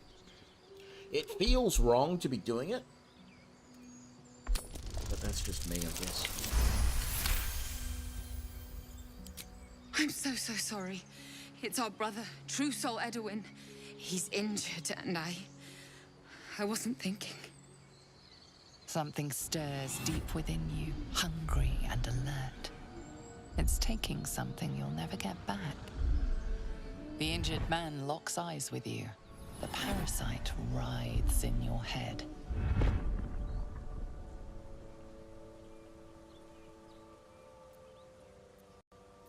Your minds intertwine. You see his siblings, Andric and Brenna, new recruits. Yours to shepherd. Protect them. Mind the true soul. He will... He...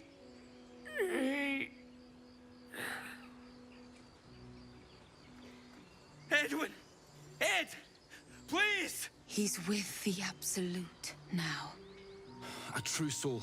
Thank the Absolute. Edwin, our brother, he was chosen. Like you. Do you have orders for us? We were reporting to Edwin.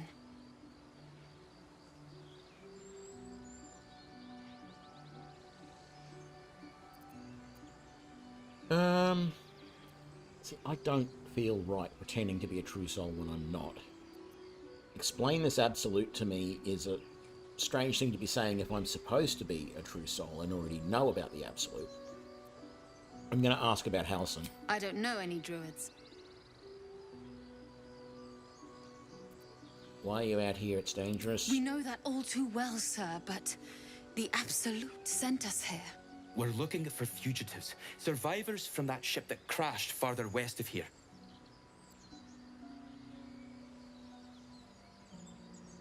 Sort of south of there, not really west, but anyway. Fugitives, tell me more. We don't know what they look like, but anyone who survived that crash is bound to be injured. That's enough to get us started. The Absolute wants them found. At any cost. What happened to your brother exactly? An oil bear. It had him on the ground before we had a chance to react. We managed to drag him away, but the beast's claws had already done their work. I told Edwin not to look in that cave. It was filthy with oil bear tracks.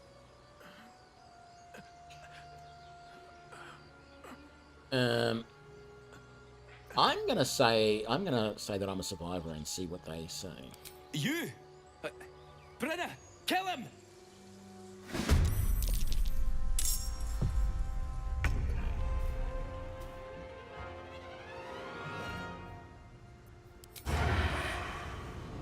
Oh, we have advantage. Very nice. Ah, yes. So, because this is one of the things I love about the assassin class, because she's attacking someone lower in the initiative order than her, she gets advantage automatically. So this is going to be a sneak attack. And then I'm going to make her hide, even though it won't really matter. It wasn't successful. But if she can attack him next round, which she probably won't, because I'm probably going to be able to kill him right now. To lose. But if she was going to be able to do that, he would be in big trouble as well. Alright, no one seems to be happy. Well, I don't know if they're happy or not, but they all want to talk to me about this situation. So let's see what we get out of this. It appears the parasite has bestowed on us the ability to influence others. An interesting power. One that warrants further investigation.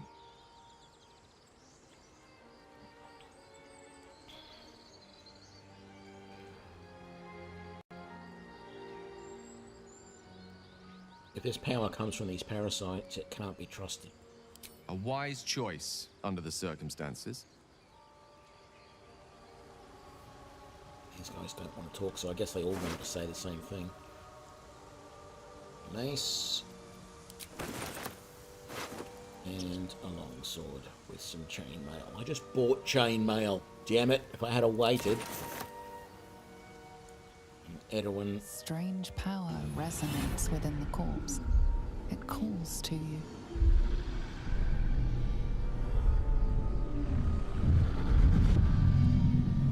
Your limbs move of their own accord.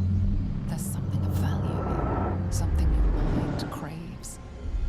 Why let its host's memories go to waste? The tadpole has absorbed it all. Its experience could nourish you, strengthen you.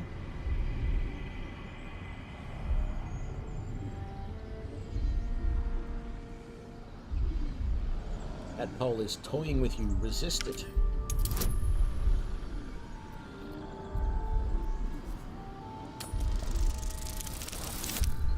Oh, God damn it.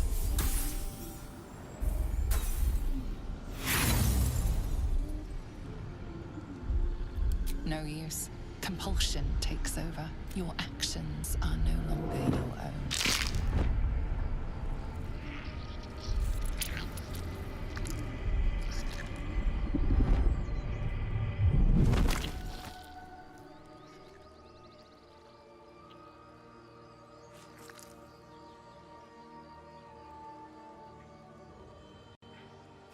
They abandon their hosts as soon as they need to. Vile parasites.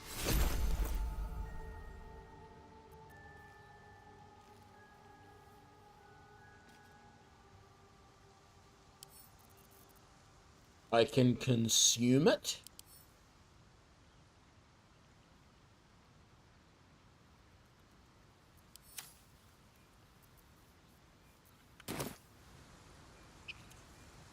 Yeah, no thank you.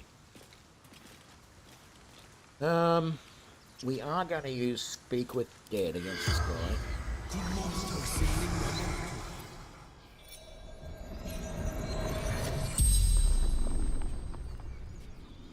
The corpse regards you lifelessly.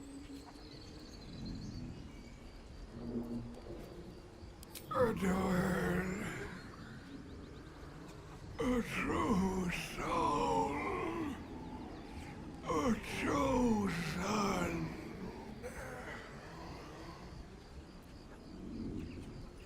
He chose you? The absolute, the almighty goddess.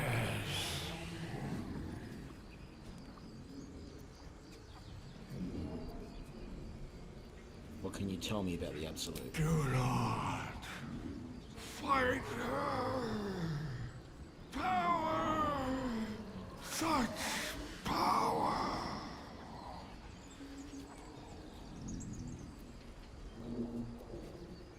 Looking for her weapon,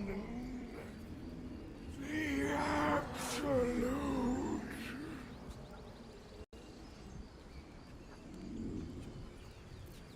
What do you know about this weapon? Crashed from the sky, taken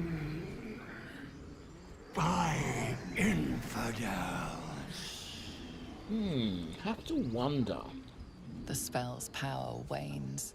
You can ask no more questions.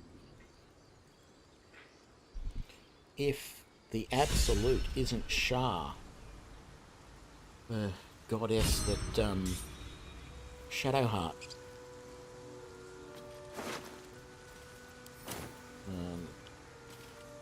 worships. Moving in. Because Twisted Vines. Let's take care of those.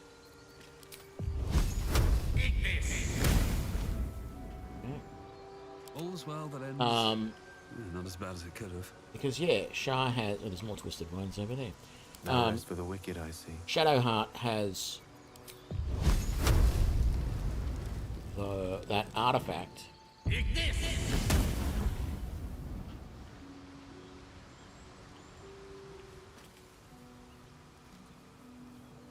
No one's stopped me yet. Yeah.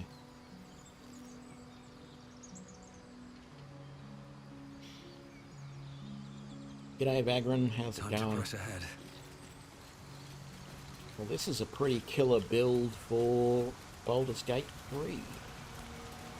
But the only thing we haven't had yet is confirmation that the crits work the way I want them to. Maybe we can find that with the owlbear.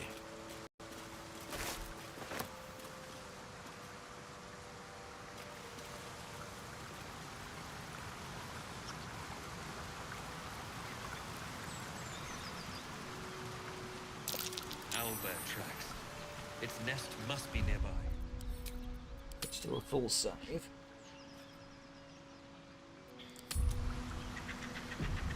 Seems some Simple enough.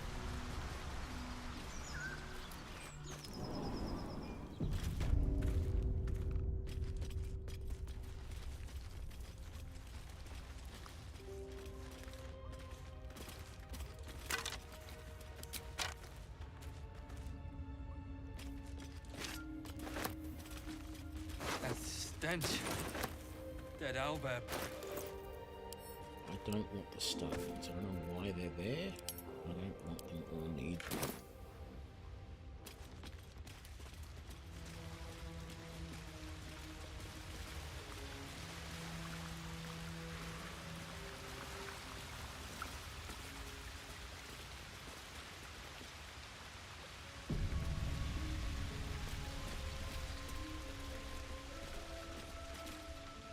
You feel the quake of its heavy footsteps before you see it. An owlbear, its beaked face looming out of the darkness.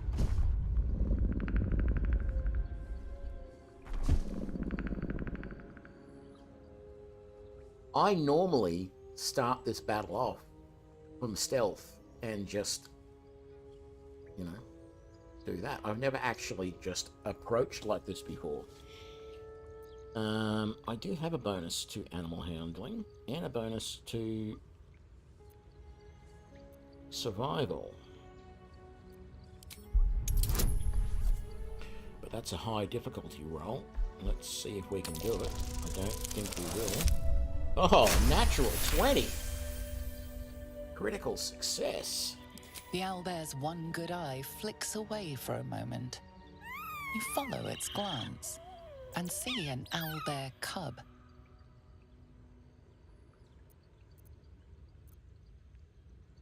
The owlbear stares, then sharply inhales your scent. It sits back, its eyes still fixed on you. A silent ultimatum. You can leave now, or step closer and die.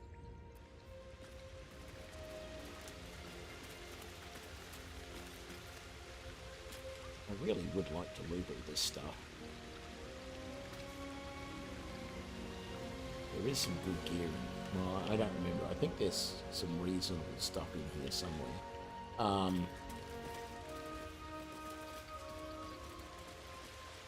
I do sort of know that as a paladin, even if I can't avoid fighting the owlbear, I should not kill the cub, because that will potentially cause issues with my oath. Looks like there's a little shrine over there.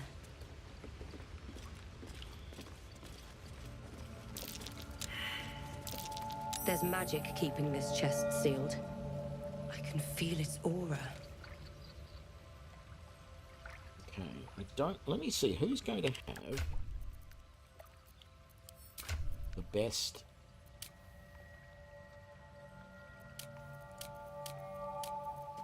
religion check? -1, +3, +1. Alright, so Gale... Do you feel as flattered as I do? Fighter to dine with a devil. You have a strange definition of flattery. Believe me, that was a devil's equivalent of serenades and roses. Don't let his bluster fool you. All that talk of desperation merely illustrates his own. I think he wants something from us, badly. And in that knowledge lies our opportunity.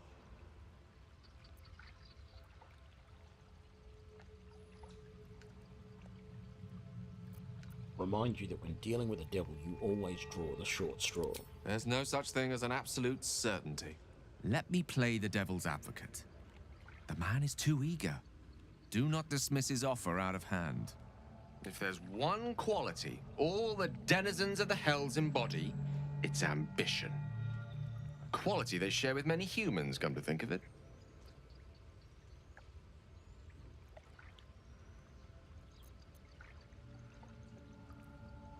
What do you think Raphael's ambition could be? Haven't the foggiest. But, based on the evidence before us, we can make certain deductions as to why he sought out our merry band.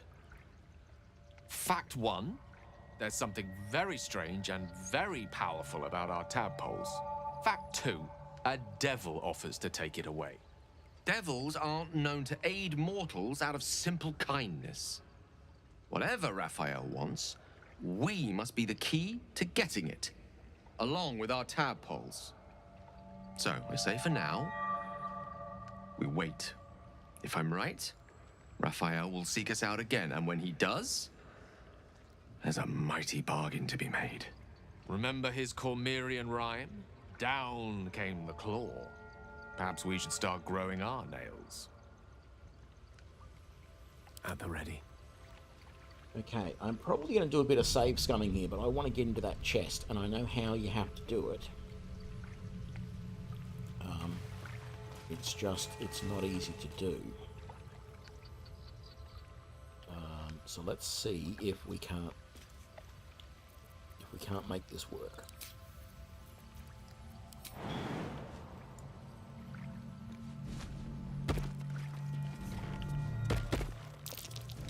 That's curious.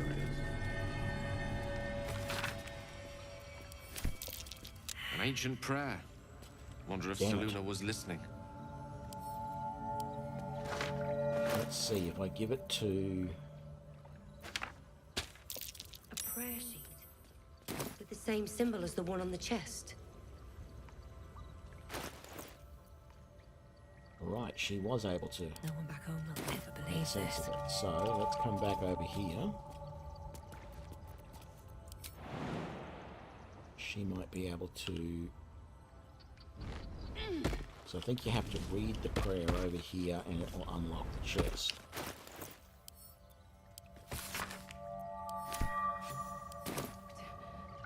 My Yep, prayers there are we go. answered. Moondrop Pendant. When the wearer has 50% hit points or less, they don't provoke attacks of opportunity.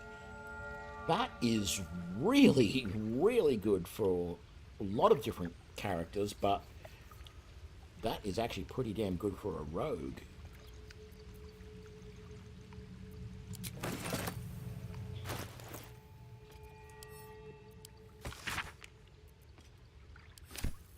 Alright,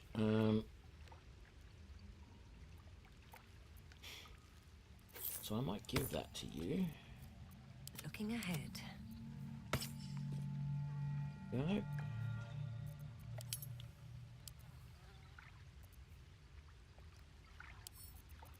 Send that to camp.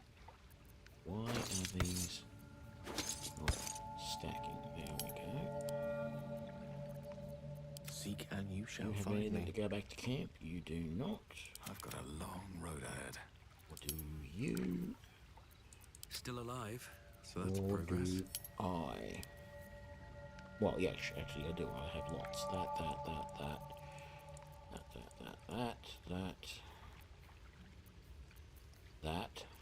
That, and that.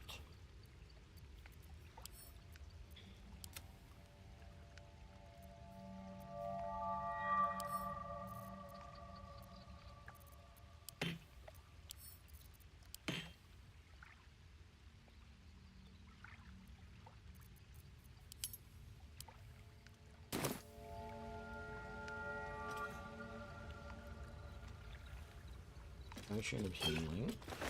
A book. I want to pick that up actually.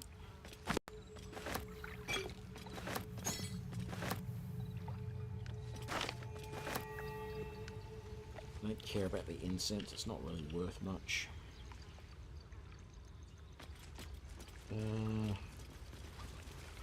That's the back of the owlbear's nest. I don't think we want to head up there. I don't know what these heavy stones are for, whether you're supposed to throw them to distract the owlbear or something, I don't know.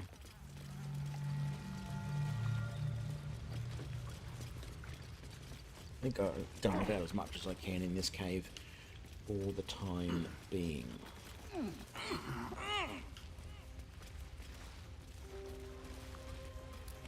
These boots Yeah, have it's seen not an everything. easy thing to get into that chest. Even, as I said, even once you know, you've got to get someone who can just Here we make that go. religion check.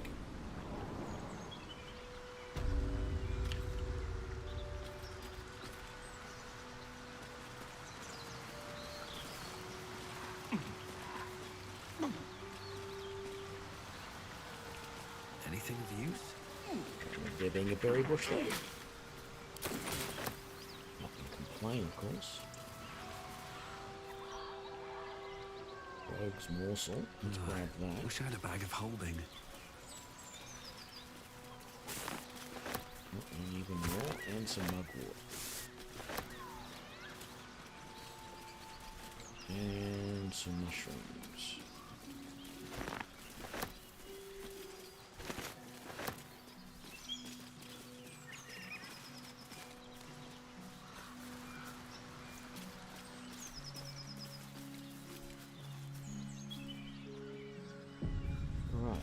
I have yet to fail at this interaction with Scratch, so let's see what happens this time. Hopefully we won't fail again, but you never know.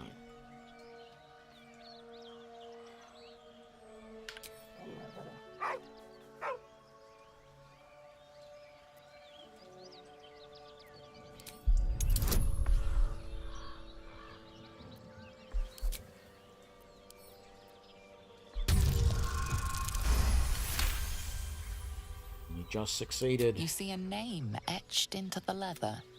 Scratch. With a deep, heartbroken whine, the dog bows his head.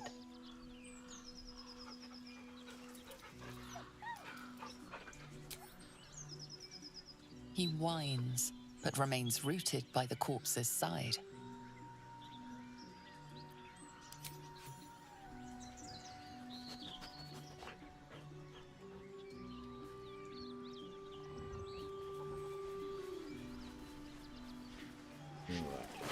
He's got a bunch of letters. I'm not sure if we're supposed to deliver them somewhere special or not. Oh man, potion of animal speaking. Hang on a sec.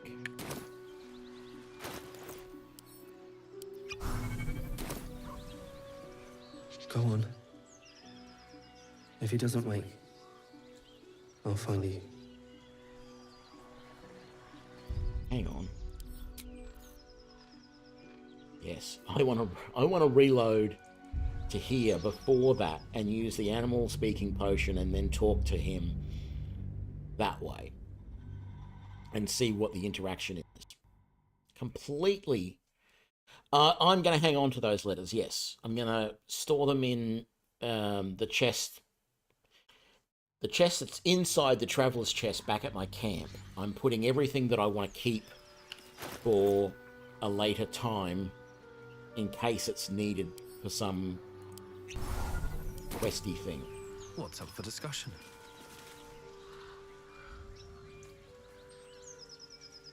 Keep moving, stranger. Quietly. I told you to go.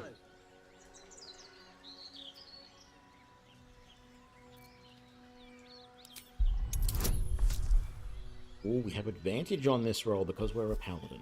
Very nice. I do want a bonus though, so let's grab that as well.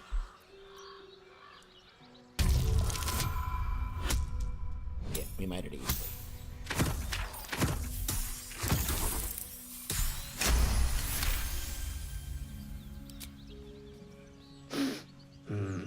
There's death in your scent, but not in your words. Still, you should go. My friend is injured. He needs rest. Of course he will. And then we'll return home.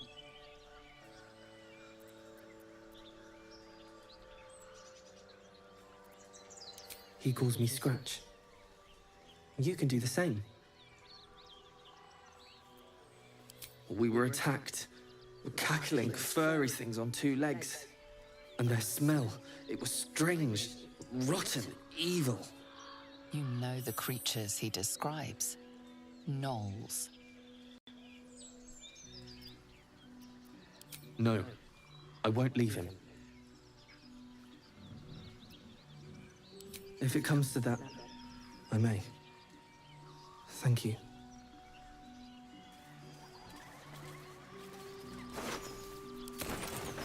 Alright. So, send to camp. 1, 2, 3. I don't want that, I don't want that. Send those to camp. Actually, I'm going to send that to camp as well. I'm going to sell that. I'm not going to use it. So I know there are some gnolls around here. They're over this way, I believe, because I think you can actually see them on the map. No. I thought there was something on the map somewhere. Yeah. Harley is just over there. Karlach, whatever her name is. I need to find a way forward. There's something up here, but it's sort of looks like an area where there might have been something.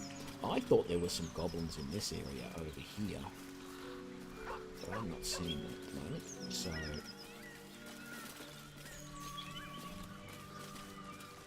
this here is a little back entrance into one of the caches in this area. I don't recall which one. And it's so small that I probably can't get in there properly anyway, so I'm not going to worry about it. Ooh, there's more rogues moors. That'll fit in my pack. I think there's another tree nearby here that has another beehive on it. There's the beehive over there. I thought over this way, over that way somewhere, there was another. Was it this tree? No?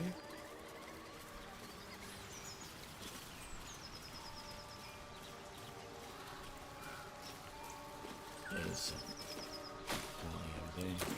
Whatever her name is. Little berry bush.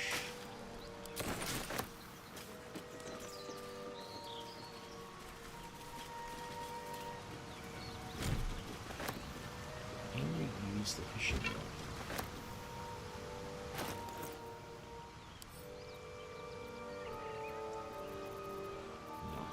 How much is it worth?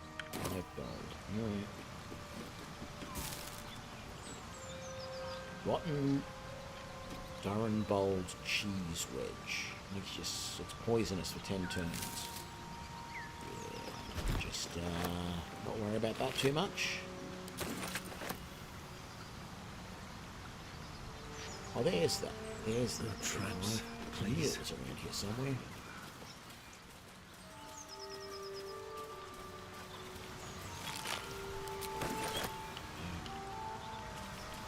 I'm sort of surprised there aren't trees with hollows in the area, to be honest.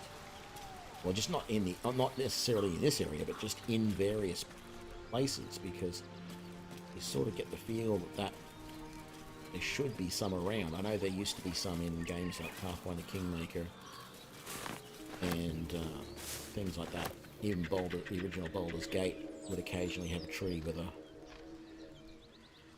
hollow in it. If you found the right spot, you could root it. Why can I not find this rogue's nest? So that's a bird's nest, which has a ruby ring in it. Very nice.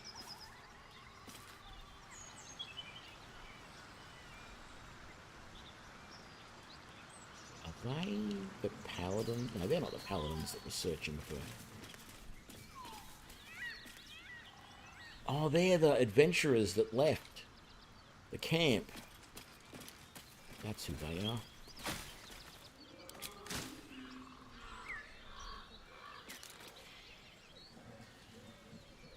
Okay, let's...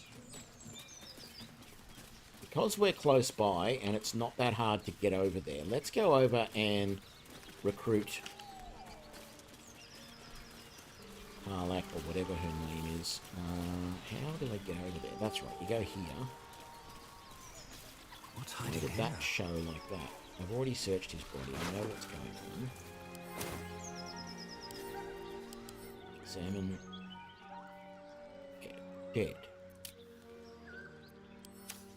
Anyway, if you come down here, you can jump to there, and then from there you can jump over to there. Now there is some stuff down this way. Underneath, this goes underneath a bridge down over there. So, some belladonna there.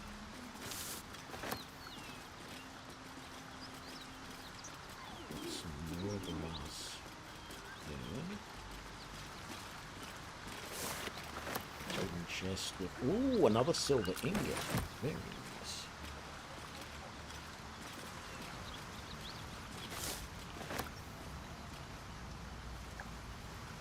Wargs? I think that's wargs up there. It's hard to tell. Either that or it's hyenas with them. What's that? With the gnolls, because I think there's gnolls nearby.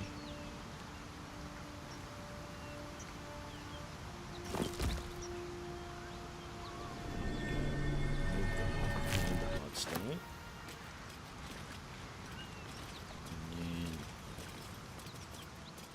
Two bodies here. One of them are ancient. I wonder who they were. Potion of mind reading and a longbow if you don't already have one. That's right. There's a harper and a no use to druid. them, no? Those two characters. I think technically you can. I thought you could climb up just there somewhere, but I guess not. Oh yes, you can there. You can climb up there and be on the other side of this bridge, which might be an interesting way to get into the camp, because getting across the bridge would be a little bit dangerous. The big problem I've got here is not all of my party has followed me. Some of them are stuck back over there, as we can see.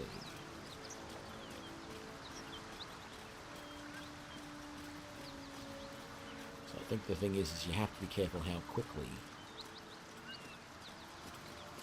Where?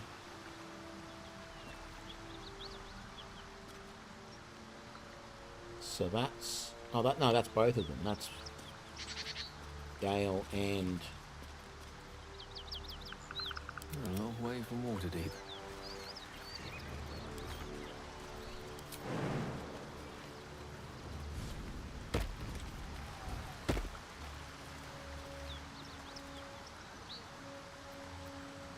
Still breathing, despite everything.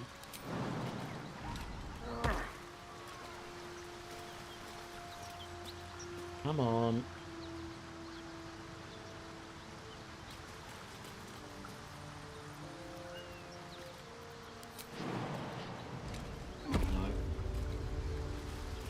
Can't give up now.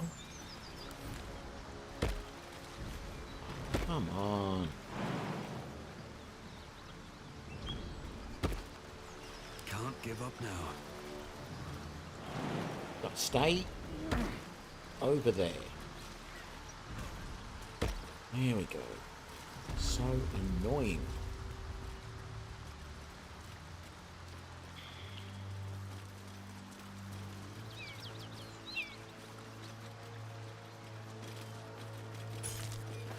Key. Wonder what it opens. No grass there.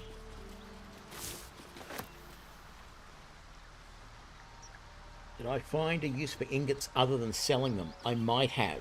I haven't played enough, but Path lies before me. there is a forge underneath one of the buildings in the village just here, the abandoned village. I won't get to it in this stream, but we will get to it in a later stream, and we might see if you can put the silver in and potentially make something.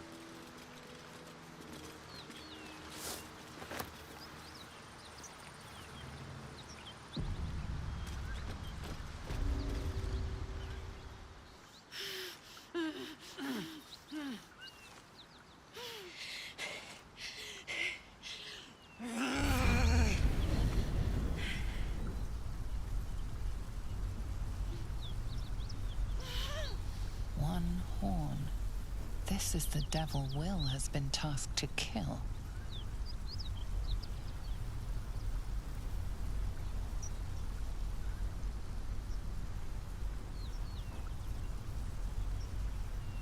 I know you. You're the monster the Blade of Frontiers is hunting. Gods. Is he still on my tail? I'm embarrassed for him. You with the so-called Paladins of Tyr? Or straight from the Grand High Devil herself?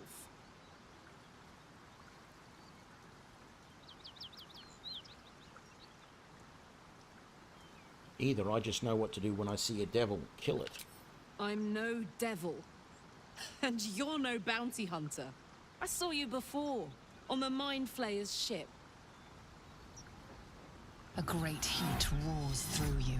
Her heat, fiery as the hells. Then you're lost in visions of demonic armies as you tear through a landscape of fire and blood. The Blood War. You saw it from above as the Nautiloid passed through Avernus. This woman was on the front line. What was that? Tadpole in our head. Fuck's sake. Mountains as far as the eye can see. Guess that explains the voices. From that peek I got into your head, you've made some inroads trying to get the thing sorted. But alas, no joy. I'm Karlach. And you are...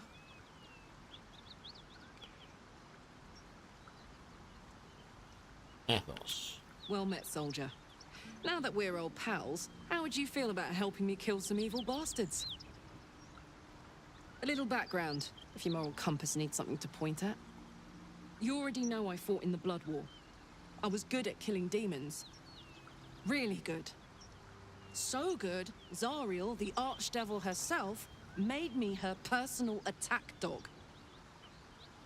I played along until I could get the fuck out of there. Took me 10 years to properly escape, but now I'm free.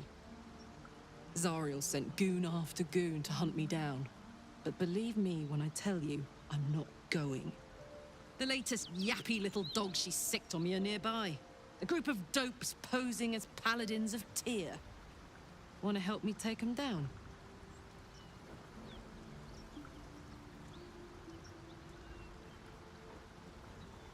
Send them back where they came from? Fuck yes. They cornered me outside the toll house just up the hill. Doubt they've gone far after the scorching I gave them. After we've mopped them up, we can work on evicting this parasite and take Faerun by the short hairs. Sound good? She's, perhaps a little rough around the edges. But I suppose I can be smooth enough for two.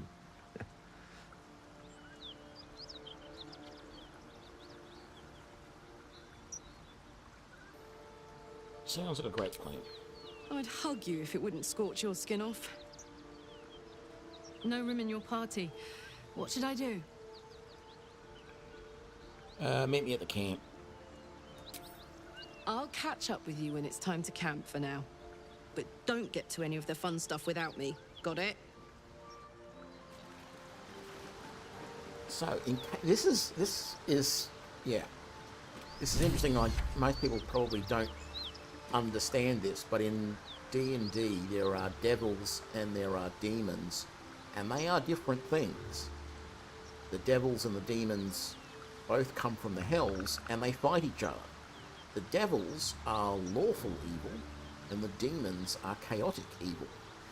And so she was fighting, or she was being forced to fight by a devil to fight the demons. Very strange.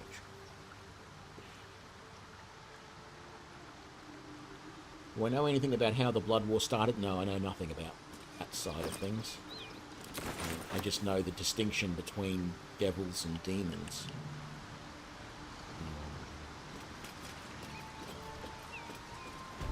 Okay. So, we haven't even gone to the village yet, which is over here. This is where the paladins are.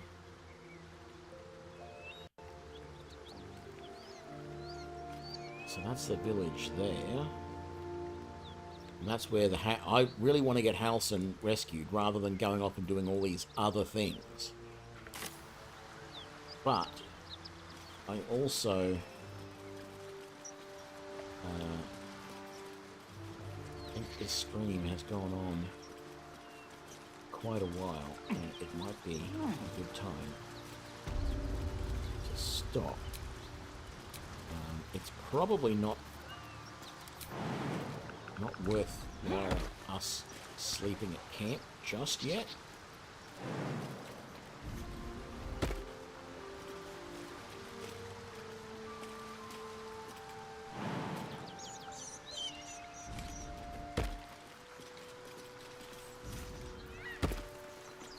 These guys all gonna make it properly? No, they're not. Damn it, this is so stupid. If you're gonna build landscape like this into a game, at least get the pathing for the creek, like, make some exceptional pathing that you do, even if so that when I turn my back they teleport to being there and not being stuck. Because literally, if I go off now and go back to this village and try and do things and don't recognize, because it doesn't even indicate here that they have split from the party.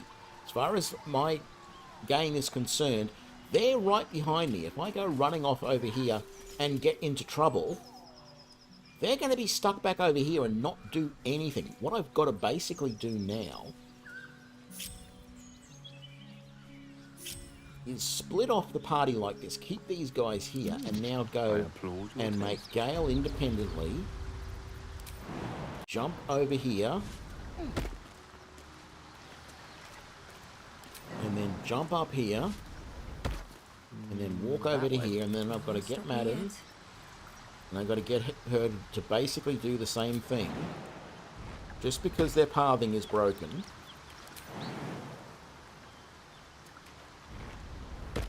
And then I've got to put them both back into my party. Let's move. It shouldn't be this hard. It really shouldn't. Road ahead. Poor level design is what it is.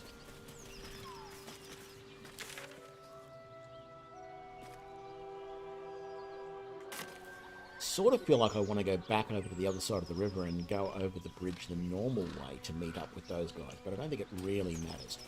But what we're going to do is we're going to just stop here and we're going to call it for this stream. It's been nearly 4 hours. That is long enough. Most people aren't going to watch this stream anyway, but you know, not 4 hours worth of it. I hope they do. I hope you do, and I hope you enjoyed it if you did. But for now, that's going to be it for this episode. I think we're doing really well. We still, unfortunately, have not... We need... Hopefully, in this village, there's going to be enough combat that we will finally be able to answer the question of how good this build really is. The unanswered question at the moment is... How much damage does a greatsword do when you have greater weapon... let me point. So, great weapon fighting, which allows me to re-roll a 1 and a 2 on my damage dice, and savage attacks. So we've already seen that the Maul, which is a similar two-handed weapon, doing 2d6 points of damage. When Lizelle was using that previously, she did a critical hit, and it did 4d6 worth of damage, which was good, because the wiki that I had read suggested that it was only going to do 3. Well, actually, the wiki I read was specifically saying that if you did, if you were an orc and you had savage attacks and you used a greatsword to do a critical attack, the total would be 4d6 worth of damage, not the expected 6d6. And it said you would get 2d6 from the primary weapon, you would get 1d6 critical damage, and then you would get 1d6 from savage attacks. Now, we've already seen that when Gale did a critical... No, when Lizelle did a critical hit previously, she had 4d6 worth of damage from the Maul. So it is hopeful that when the Maul or the Greatsword do a critical hit with savage attacks, which only half-orcs have, so Lozelle couldn't get that, but both of my paladins are half-orcs, and they're both using great weapon fighting and both using weapons that do 2d6 worth of damage, it is hopeful that they will both do 6d6 worth of damage on a crit.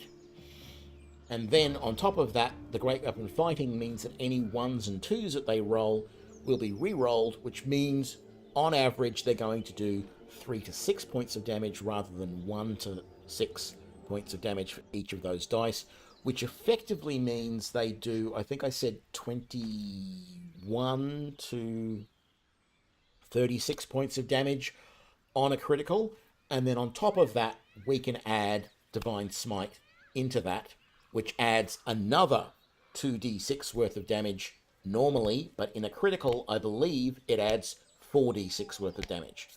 I don't think Savage Attacks makes that another 66 worth of damage from Divine Smite. We will see. Hopefully we'll see that in the next episode. But that's why this is a high DPS build, because if you can get crits off, even if you can't get crits off, using great weapon fighting means that you're always going to do more damage, and in particular because the Great Sword and the Maul do 2d6 worth of damage rather than, say, 1d12. If it was 1d12, you would be averaging 3 to 12 points of damage. Here, we average 6 to 12 points of damage on a hit normally, because there's 2 dice, which cannot really be a 1 or a 2, right? So that is the advantage. Anyway, I hope you have enjoyed this episode, and I will see you for the next one. Bye now.